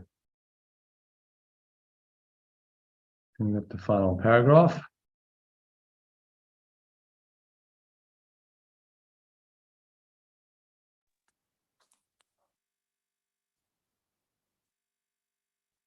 So Elaine, if you want to read that. Start now to practice your little part in separating at the holy instant. Start now to practice your little part in acknowledging the holy instant. Shall I just do it in the alternative, or is there a few changes? One or two? Yeah, there's just a couple of guides. Fine, I can do an alternative. I start now to practice my little part in acknowledging the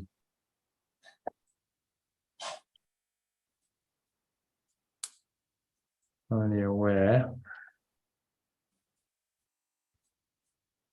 moment. I will receive very specific instructions as I go along. To learn to separate at this single second and to experience it as timeless is to begin to experience myself as not separate.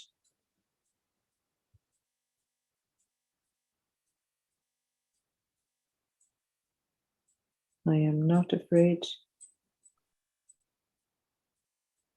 I am not afraid to be afraid. No, hold on.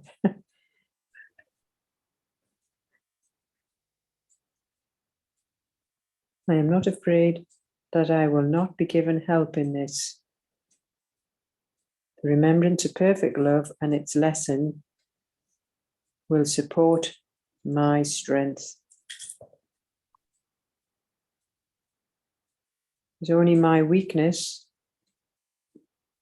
that I will depart from me in this practice, for it is the practice of the power of perfect love in me.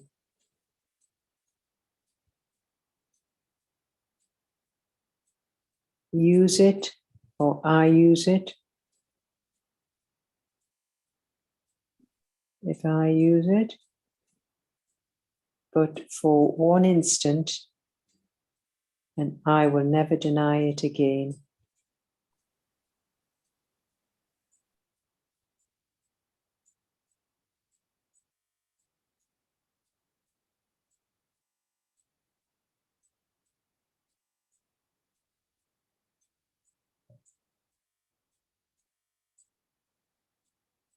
I who can deny, no, who can deny,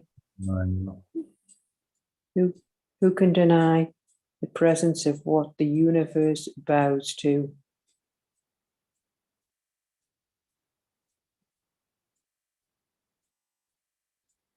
In appreciation and gladness.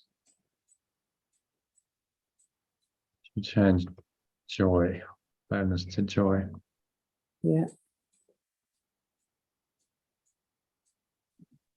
Before the recognition of the universe that witnesses to it, my doubts must disappear.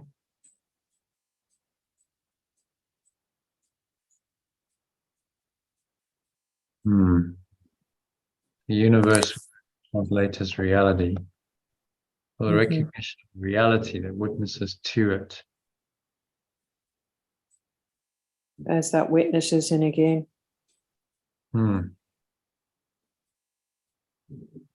Yeah, witnesses or attests to. He uses a test sometimes.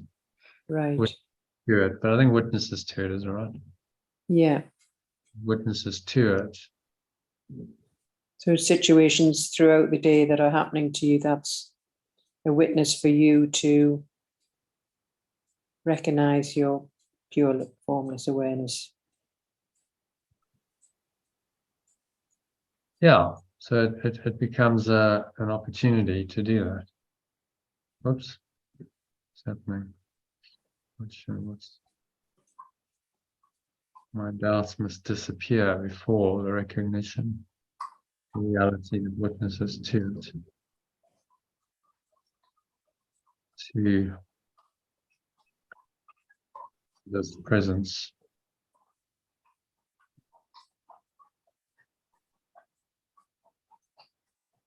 Okay, so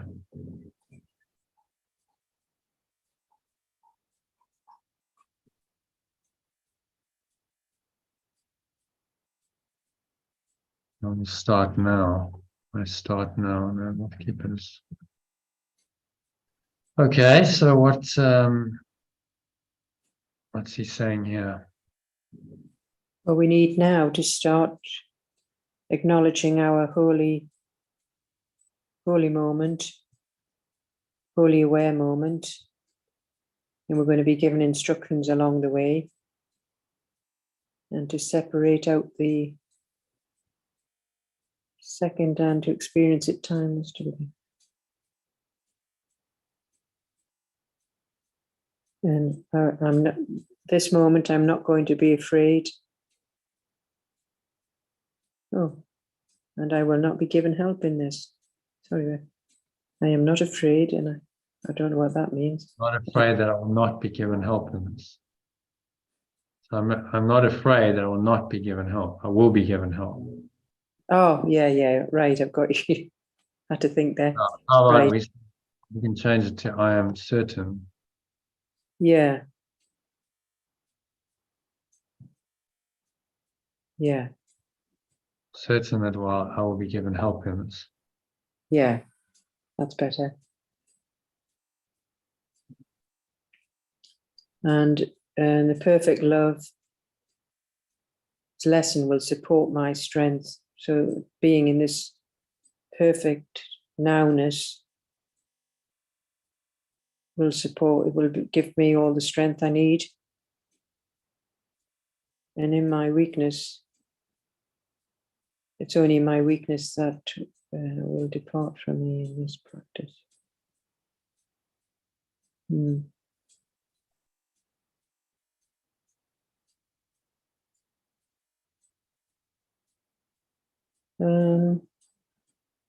Well, just being in that presence, and just bow down to the universe, and there will the appreciation and joy be shown to us. And my doubts will disappear once I recognize the reality that witnesses to this presence. But yeah, in summary, just learning to be here now. And yeah, letting go. Yeah. I'm trying to sort of put it in my language. Well, that's the whole point of the summary. Yeah. Let's put it in I'm words. getting it. I'm getting it, but just putting it into my language.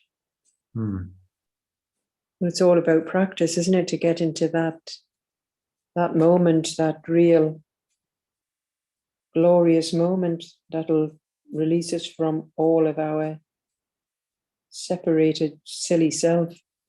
Yeah, So, it can take a lifetime of practice. I had one moment like that after my 9 days of meditation, but it was a culmination of everything I'd ever done. Came into that moment, and I just had an experience, and then after the experience, which is pure experience of this pure formless awareness, which is where the name came from. Like, well, how would I describe that? Well, it's pure formless awareness. That's all it was. That was the name that came to me. right. And then very, very soon after that, immediately afterwards, it was like a download of the entire course. It was like I got it. It was like, okay, I just intuitively understand in a way that I hadn't before what the entire course is about. And that's insight. So, but it had been lots and lots of practice to open my mind to that moment, to experience that. Yes, yeah, of course. And so that's kind of what he's saying here. Practice, practice, practice. So you're ready for that.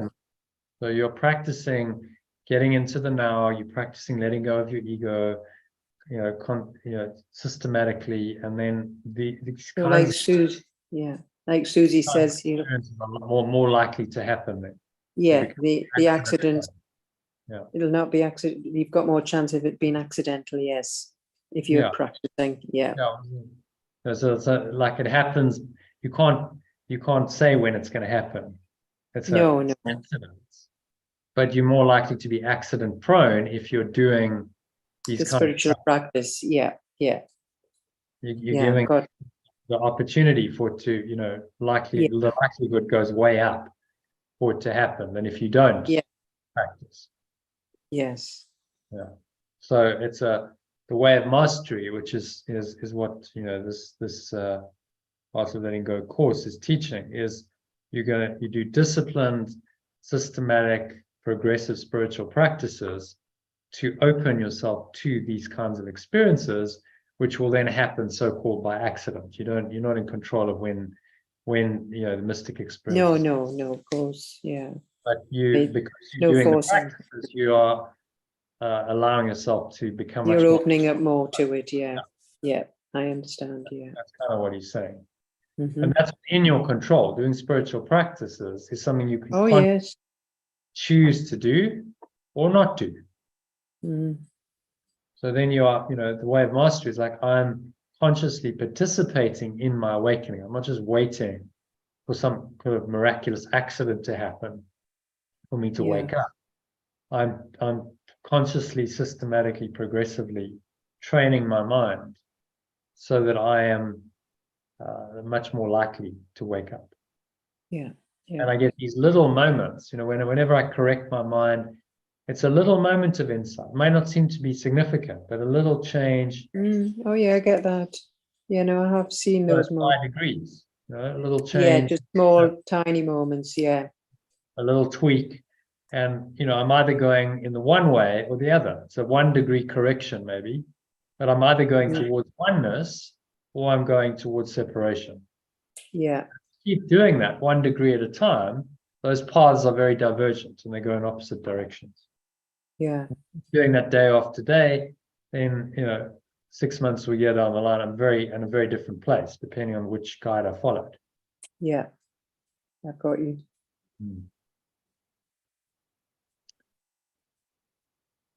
Okay, so shall I read the last one to you? Yes, thank you. Alternatives of meditation.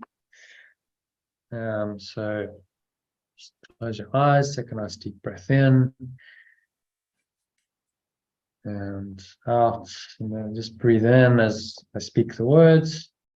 Allow the words in, try and feel into them and feel the emotions they evoke. And then as you exhale, affirm them and repeat the words that I say out loud. So breathing in, start now to practice my little part in acknowledging the wholly aware moment.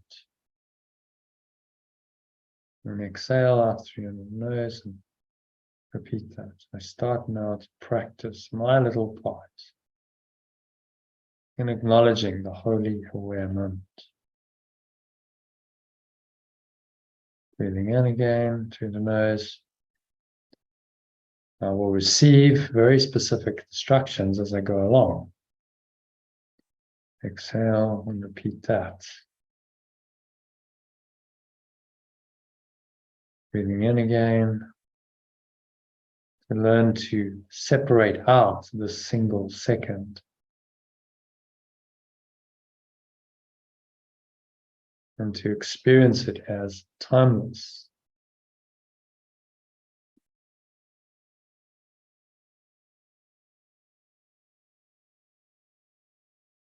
Is to begin to experience myself, capital Self, as not separate. And exhale and repeat those words.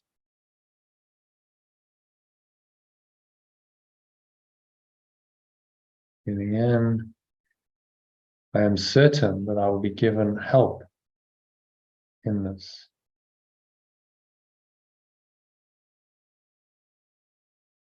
Exhale as you repeat that. Breathing in, the remembrance of perfect love. And its lesson will support my strength.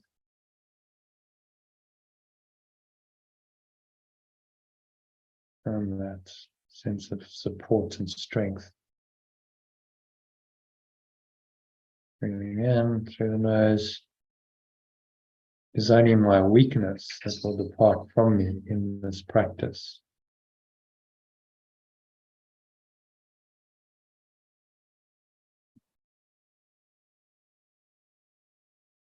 For it is the practice of the power of perfect love in me. And exhale as you repeat that.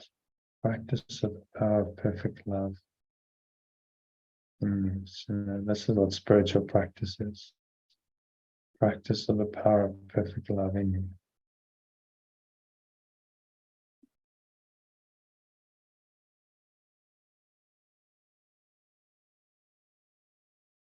Breathing in again. If I use it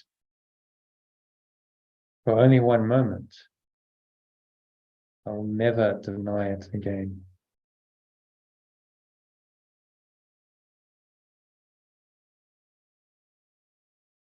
One moment is enough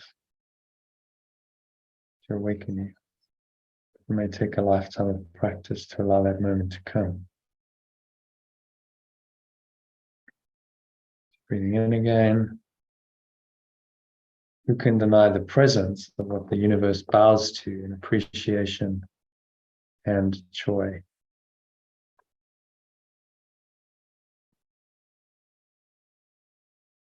Breathing in again. My doubts must disappear before the recognition of the reality that witnesses to this presence. And then repeat that. Doubts must disappear for the recognition of the reality that witnesses to this presence.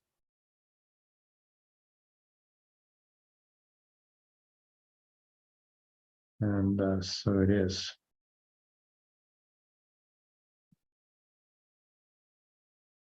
So we normally do as a little summary. I'm going to show you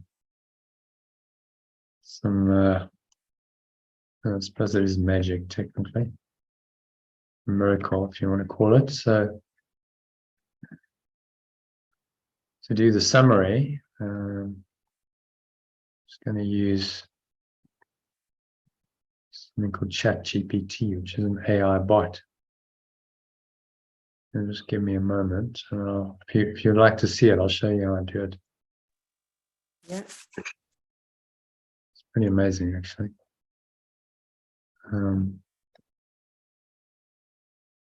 What this thing is capable of. So just have to give it the right input. So what we've done, I feed it the alternative versions of each paragraph.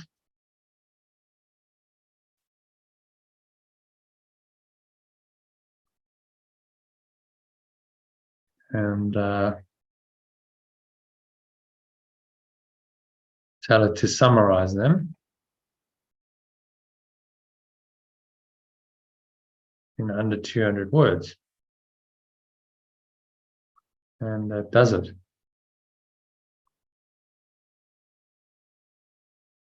It's like a copywriting service.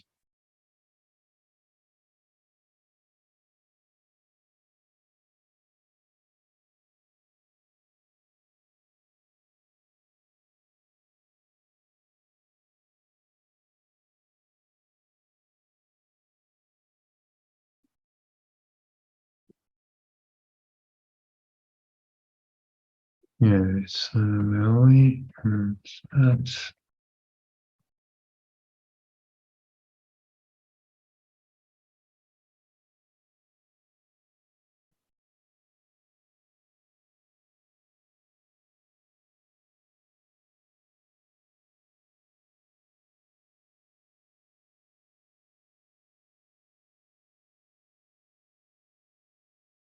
Right, so and here, oh here.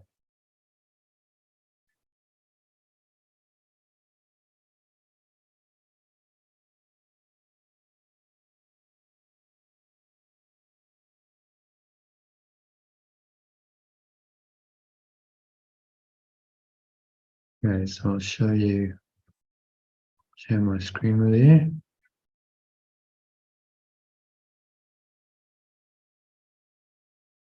So there, all I do is I feed it. It's in a chat, so it remembers. I do it in the same one, it remembers. So I tell it, write a summary of the text below in under 200 words, and we'll make it even the summary in the first person singular, removing the numbers and Roman numerals. Okay, so that's the instruction. Yeah. And I pasted what All we of just the stuff. done, all the stuff, Yeah. the alternative version, yeah. So, and I just paste it, give it the instructions, Mm. and then I hit enter. Well, and then it should do it.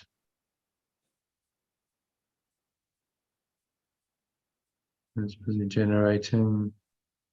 Go down. Yes, there we go. So there's the summary. All right. Mm-hmm. It's done in a few seconds. Very good. Oh, it's hugely time saving. Amazing. Mm. Is it under 200 words? It just gets the essence of the whole. Yeah. So then we paste it into here. Where are we? End of doubt. So,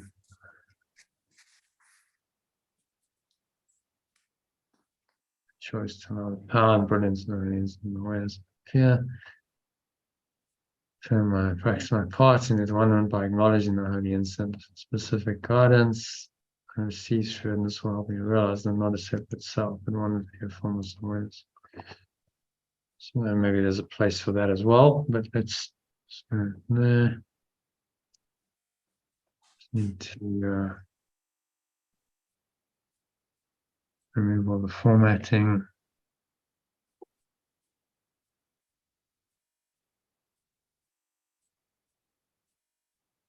So, no, Egypt. Okay.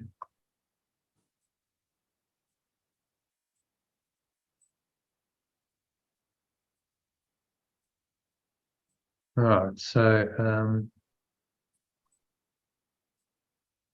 you want to read that summary? Yeah. Just,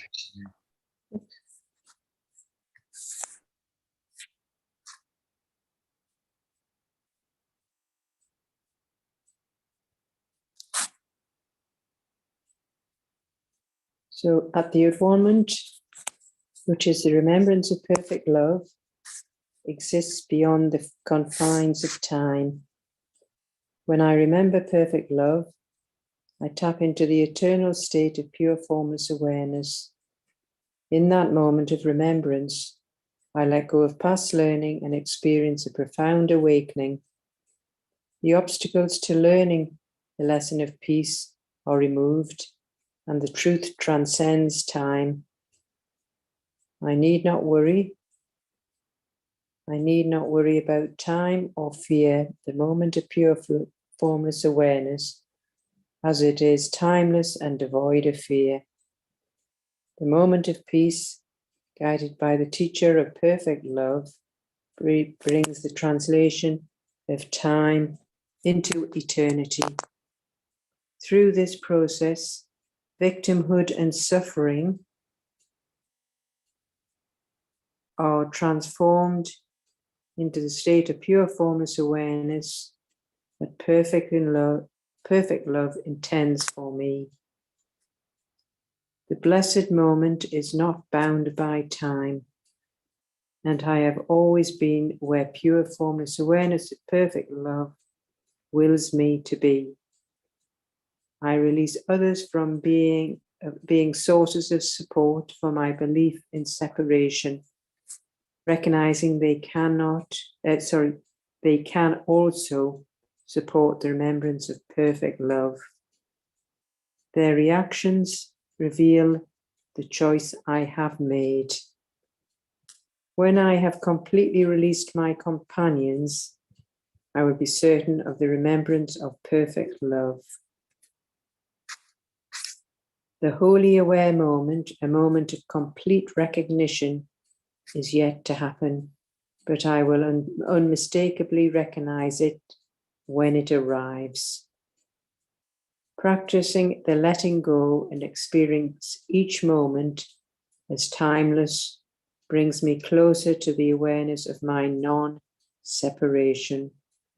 In this practice, my weaknesses fade away, and a power of perfect love within me strengthens. I am confident that I will receive guidance and support as I embark on this journey. Doubts will vanish in the face of the reality that bears witness to the presence of perfect love.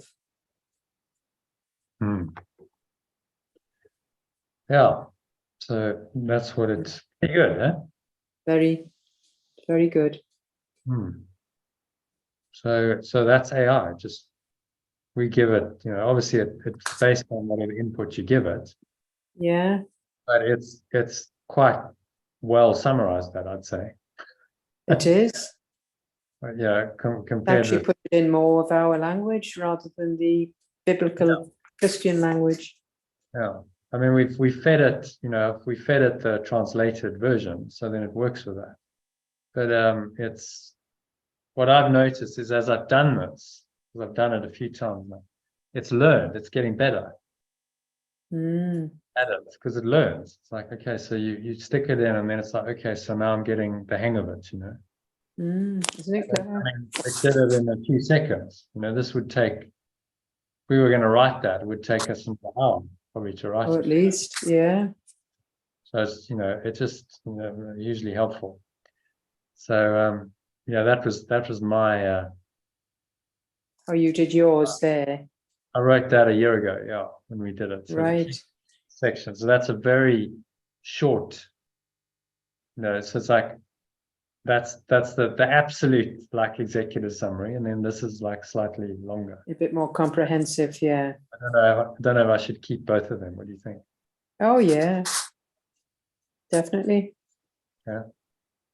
Yeah, the human one and the artificial intelligence one are both useful. Yeah. So that's like the key point, key message of the section. So maybe personalized executive summary could be this, and then this could be the key message. Personalized executive summary and then key message. Yes. But like you're breaking it down so people can go, okay, well, just take the absolute key, one paragraph, and then personalized executive summary is a little bit longer, A little bit more in depth. a little bit more in depth, and then there's the whole text. Yeah. And so it becomes like a study. You could study this each day, and the whole point is like you would study, for an exam or something. You study it in these different forms to really to let it sink in. Yeah. Yes, good. Perfect. So if you like, I can just guide you through a meditation on the personalized executive summary if you want. Well, yeah, I might listen to the meditation in the morning because I've got a few little chores to do now. Got to take the dogs out and what have you. Okay. But yeah, it'd be nice to listen to it in the morning because it does help. Okay, That's great. Thank you. Another good session. Thank you. Namaste. Namaste. Good night. Bye.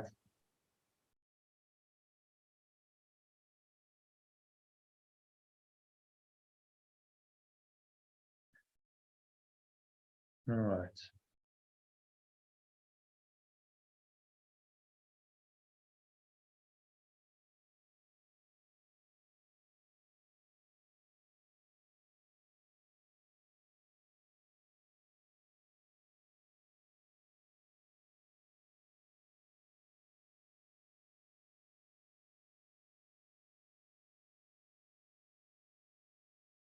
So just making yourself comfortable, sitting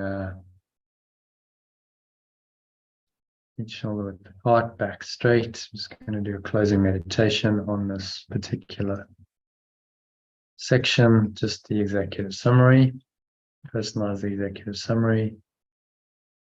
Close your eyes, take a nice deep breath in through the nose. Breathing in, noticing how the stomach rises and the chest rises and the subtle flow of air in through the nostrils. And you're just allowing these words in, so the inhales to embrace the truth that's going to be revealed and open yourself to the experience. And you exhale out through the mouth and just let go of any resistance that you might have to this process. Any blocks, any negativity in any way, shape, or form, blow it out like a dark smoke, leaving you going, gone. nothingness that it really is.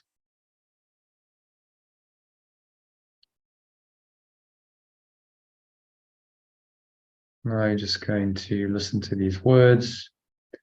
I'll speak them as you inhale, and then as you exhale out through the nose, in and out through the nose, you're going to speak them and affirm the truth in this personalized executive summary of the section 2 of chapter 15, which is called the end of doubt. So breathing in one-ment, which is the remembrance of perfect love. Exhale as you speak that. Breathing in again. Exists beyond the confines of time. Breathing in. When I remember perfect love. Exhale. Speak it. Breathing in again. I tap into an eternal state of pure, formless awareness.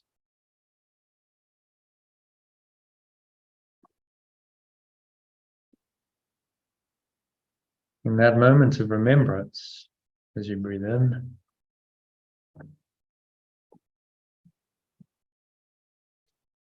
I let go of past learning and experience a profound awakening.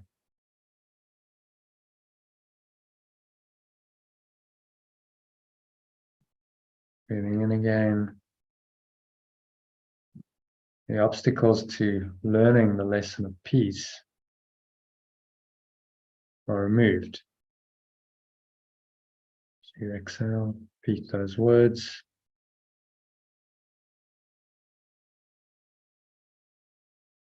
And the truth transcends time.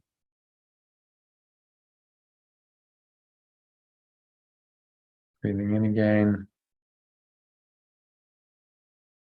So I need not worry about time, or fear the moment of pure formless awareness.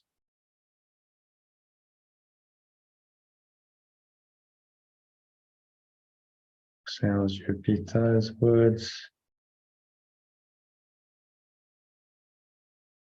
As it is timeless and devoid of fear. Breathing in.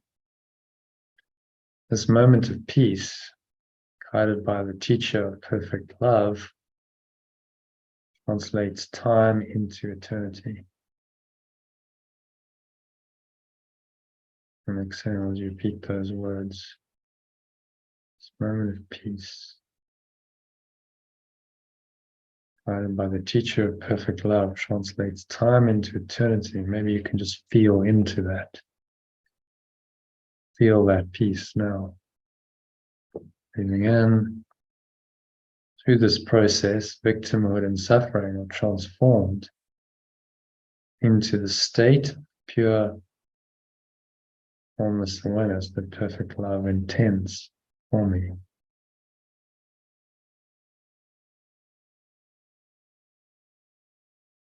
Victimhood and suffering are transformed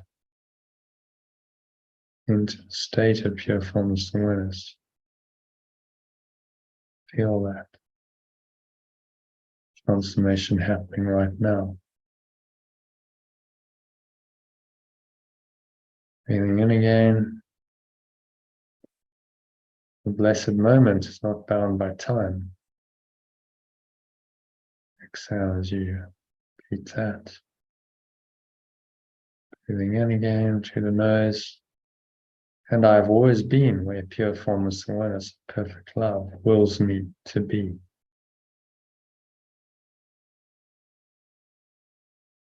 Exhale, repeat those words. Breathing in again. I release others from being sources of support for my belief in separation.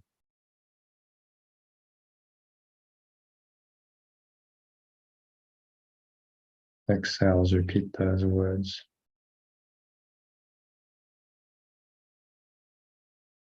recognizing that they can also support a remembrance of perfect love.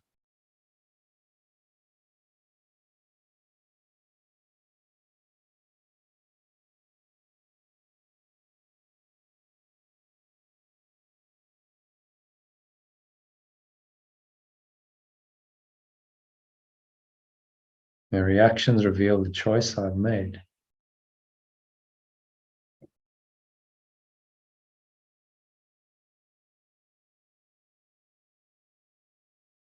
And again, when I've completely released my companions, I will be certain of the remembrance, perfect love.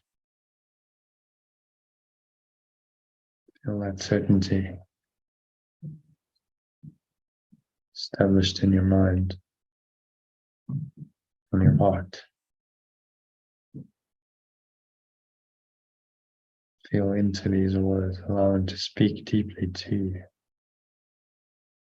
Breathing in again, through the nose.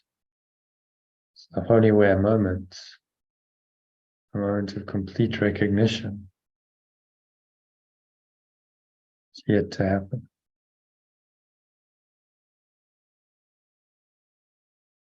So I'll just repeat those words. A moment of complete recognition. It's yet to happen. But I will unmistakably recognize it when it arrives.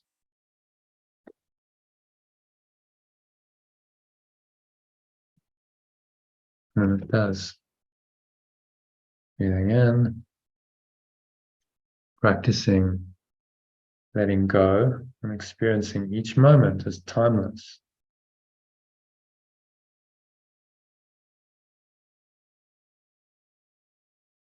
Brings me closer to the awareness that I am not separate.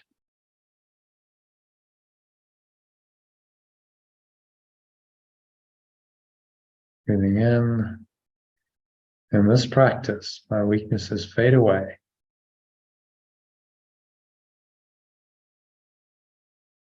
Power of perfect love within me strengthens.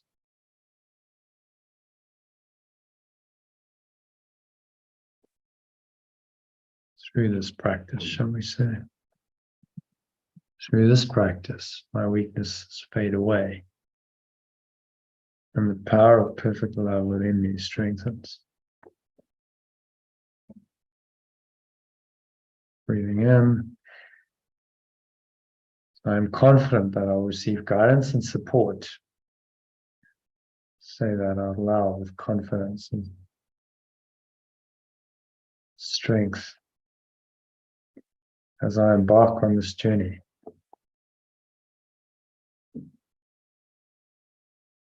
My doubts will vanish in the face of reality.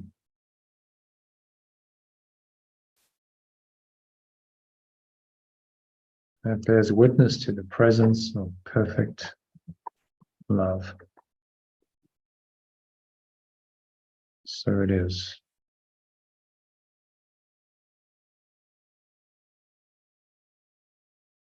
So just rest in that presence, perfect love, perfect certainty as the end of doubt. You know that presence is here now. You know it wholly and completely now, and how can you ever doubt it again?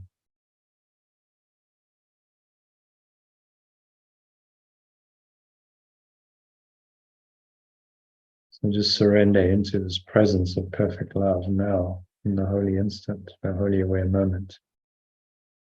Or a couple of minutes of deep silence. Nothing else to go, nothing else to do, just surrender in to this experience. The experience that you've been waiting for your entire life, or the holy instant, holy aware moment in which you become aware of your true nature as perfect love in the moment.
If anything disturbs your peace, just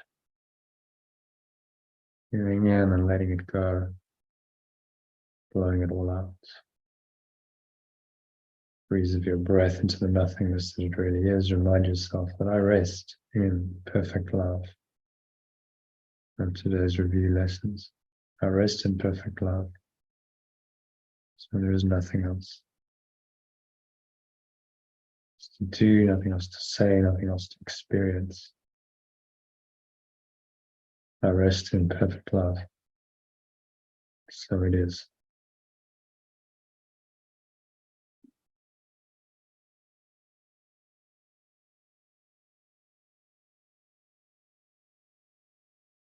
So just rest in perfect love for another minute or so. Give yourself permission to experience this perfect love, maybe more fully than you've ever experienced it.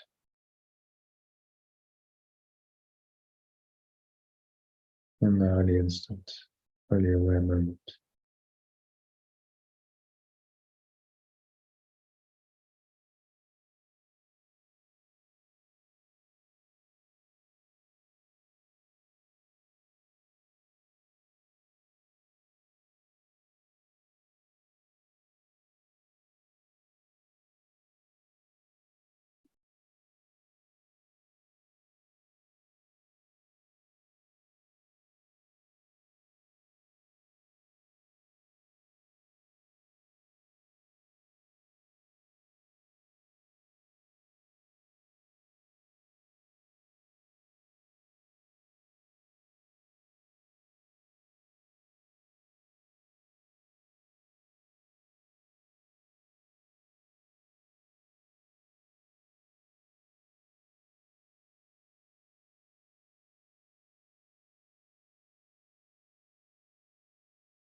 And so just coming back, gently coming back.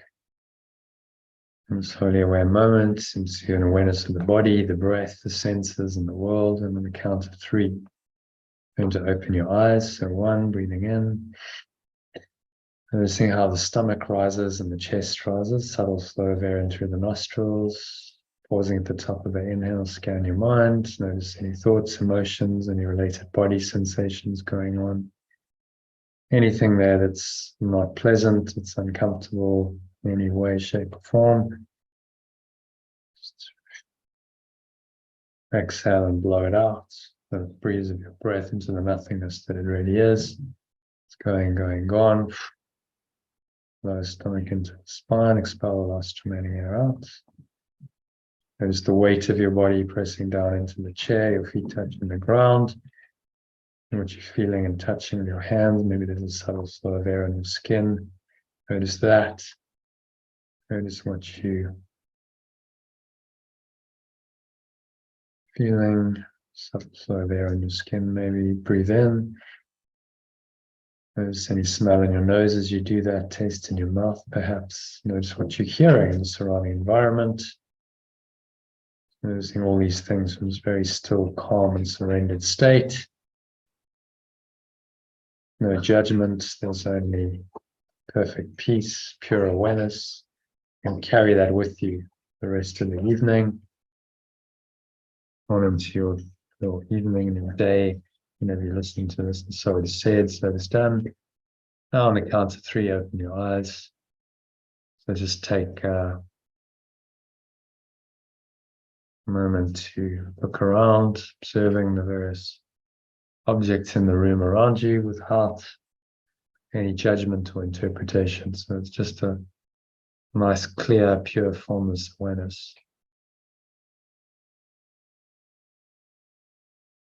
And stay rooted in this awareness. Find yourself that I rest in this awareness, I rest in perfect love. Let that awareness carry you to bed, to wherever you're going, wherever you happen to be going, or whatever you're doing. This awareness goes with you. Perfect love goes with you because you are as perfect love extends you. So you rest in perfect love. Say, I am as perfect love extends me. I rest in perfect love. To anchor the state in. So it is said, so it is done. So wishing you a very peaceful, restful evening, which you remain rooted in this perfect love. So that brings us to the end of meditation and tonight's session. Thank you to Christine and Elaine who joined. And I hope to see you again tomorrow. We'll do a session, another session again tomorrow at 12:30 UK time. It's 1:30 USA time. So I hope to see you then. Namaste. Which means the perfect love in me acknowledges and honors that same perfect loving awareness in you. Sleep well in that awareness.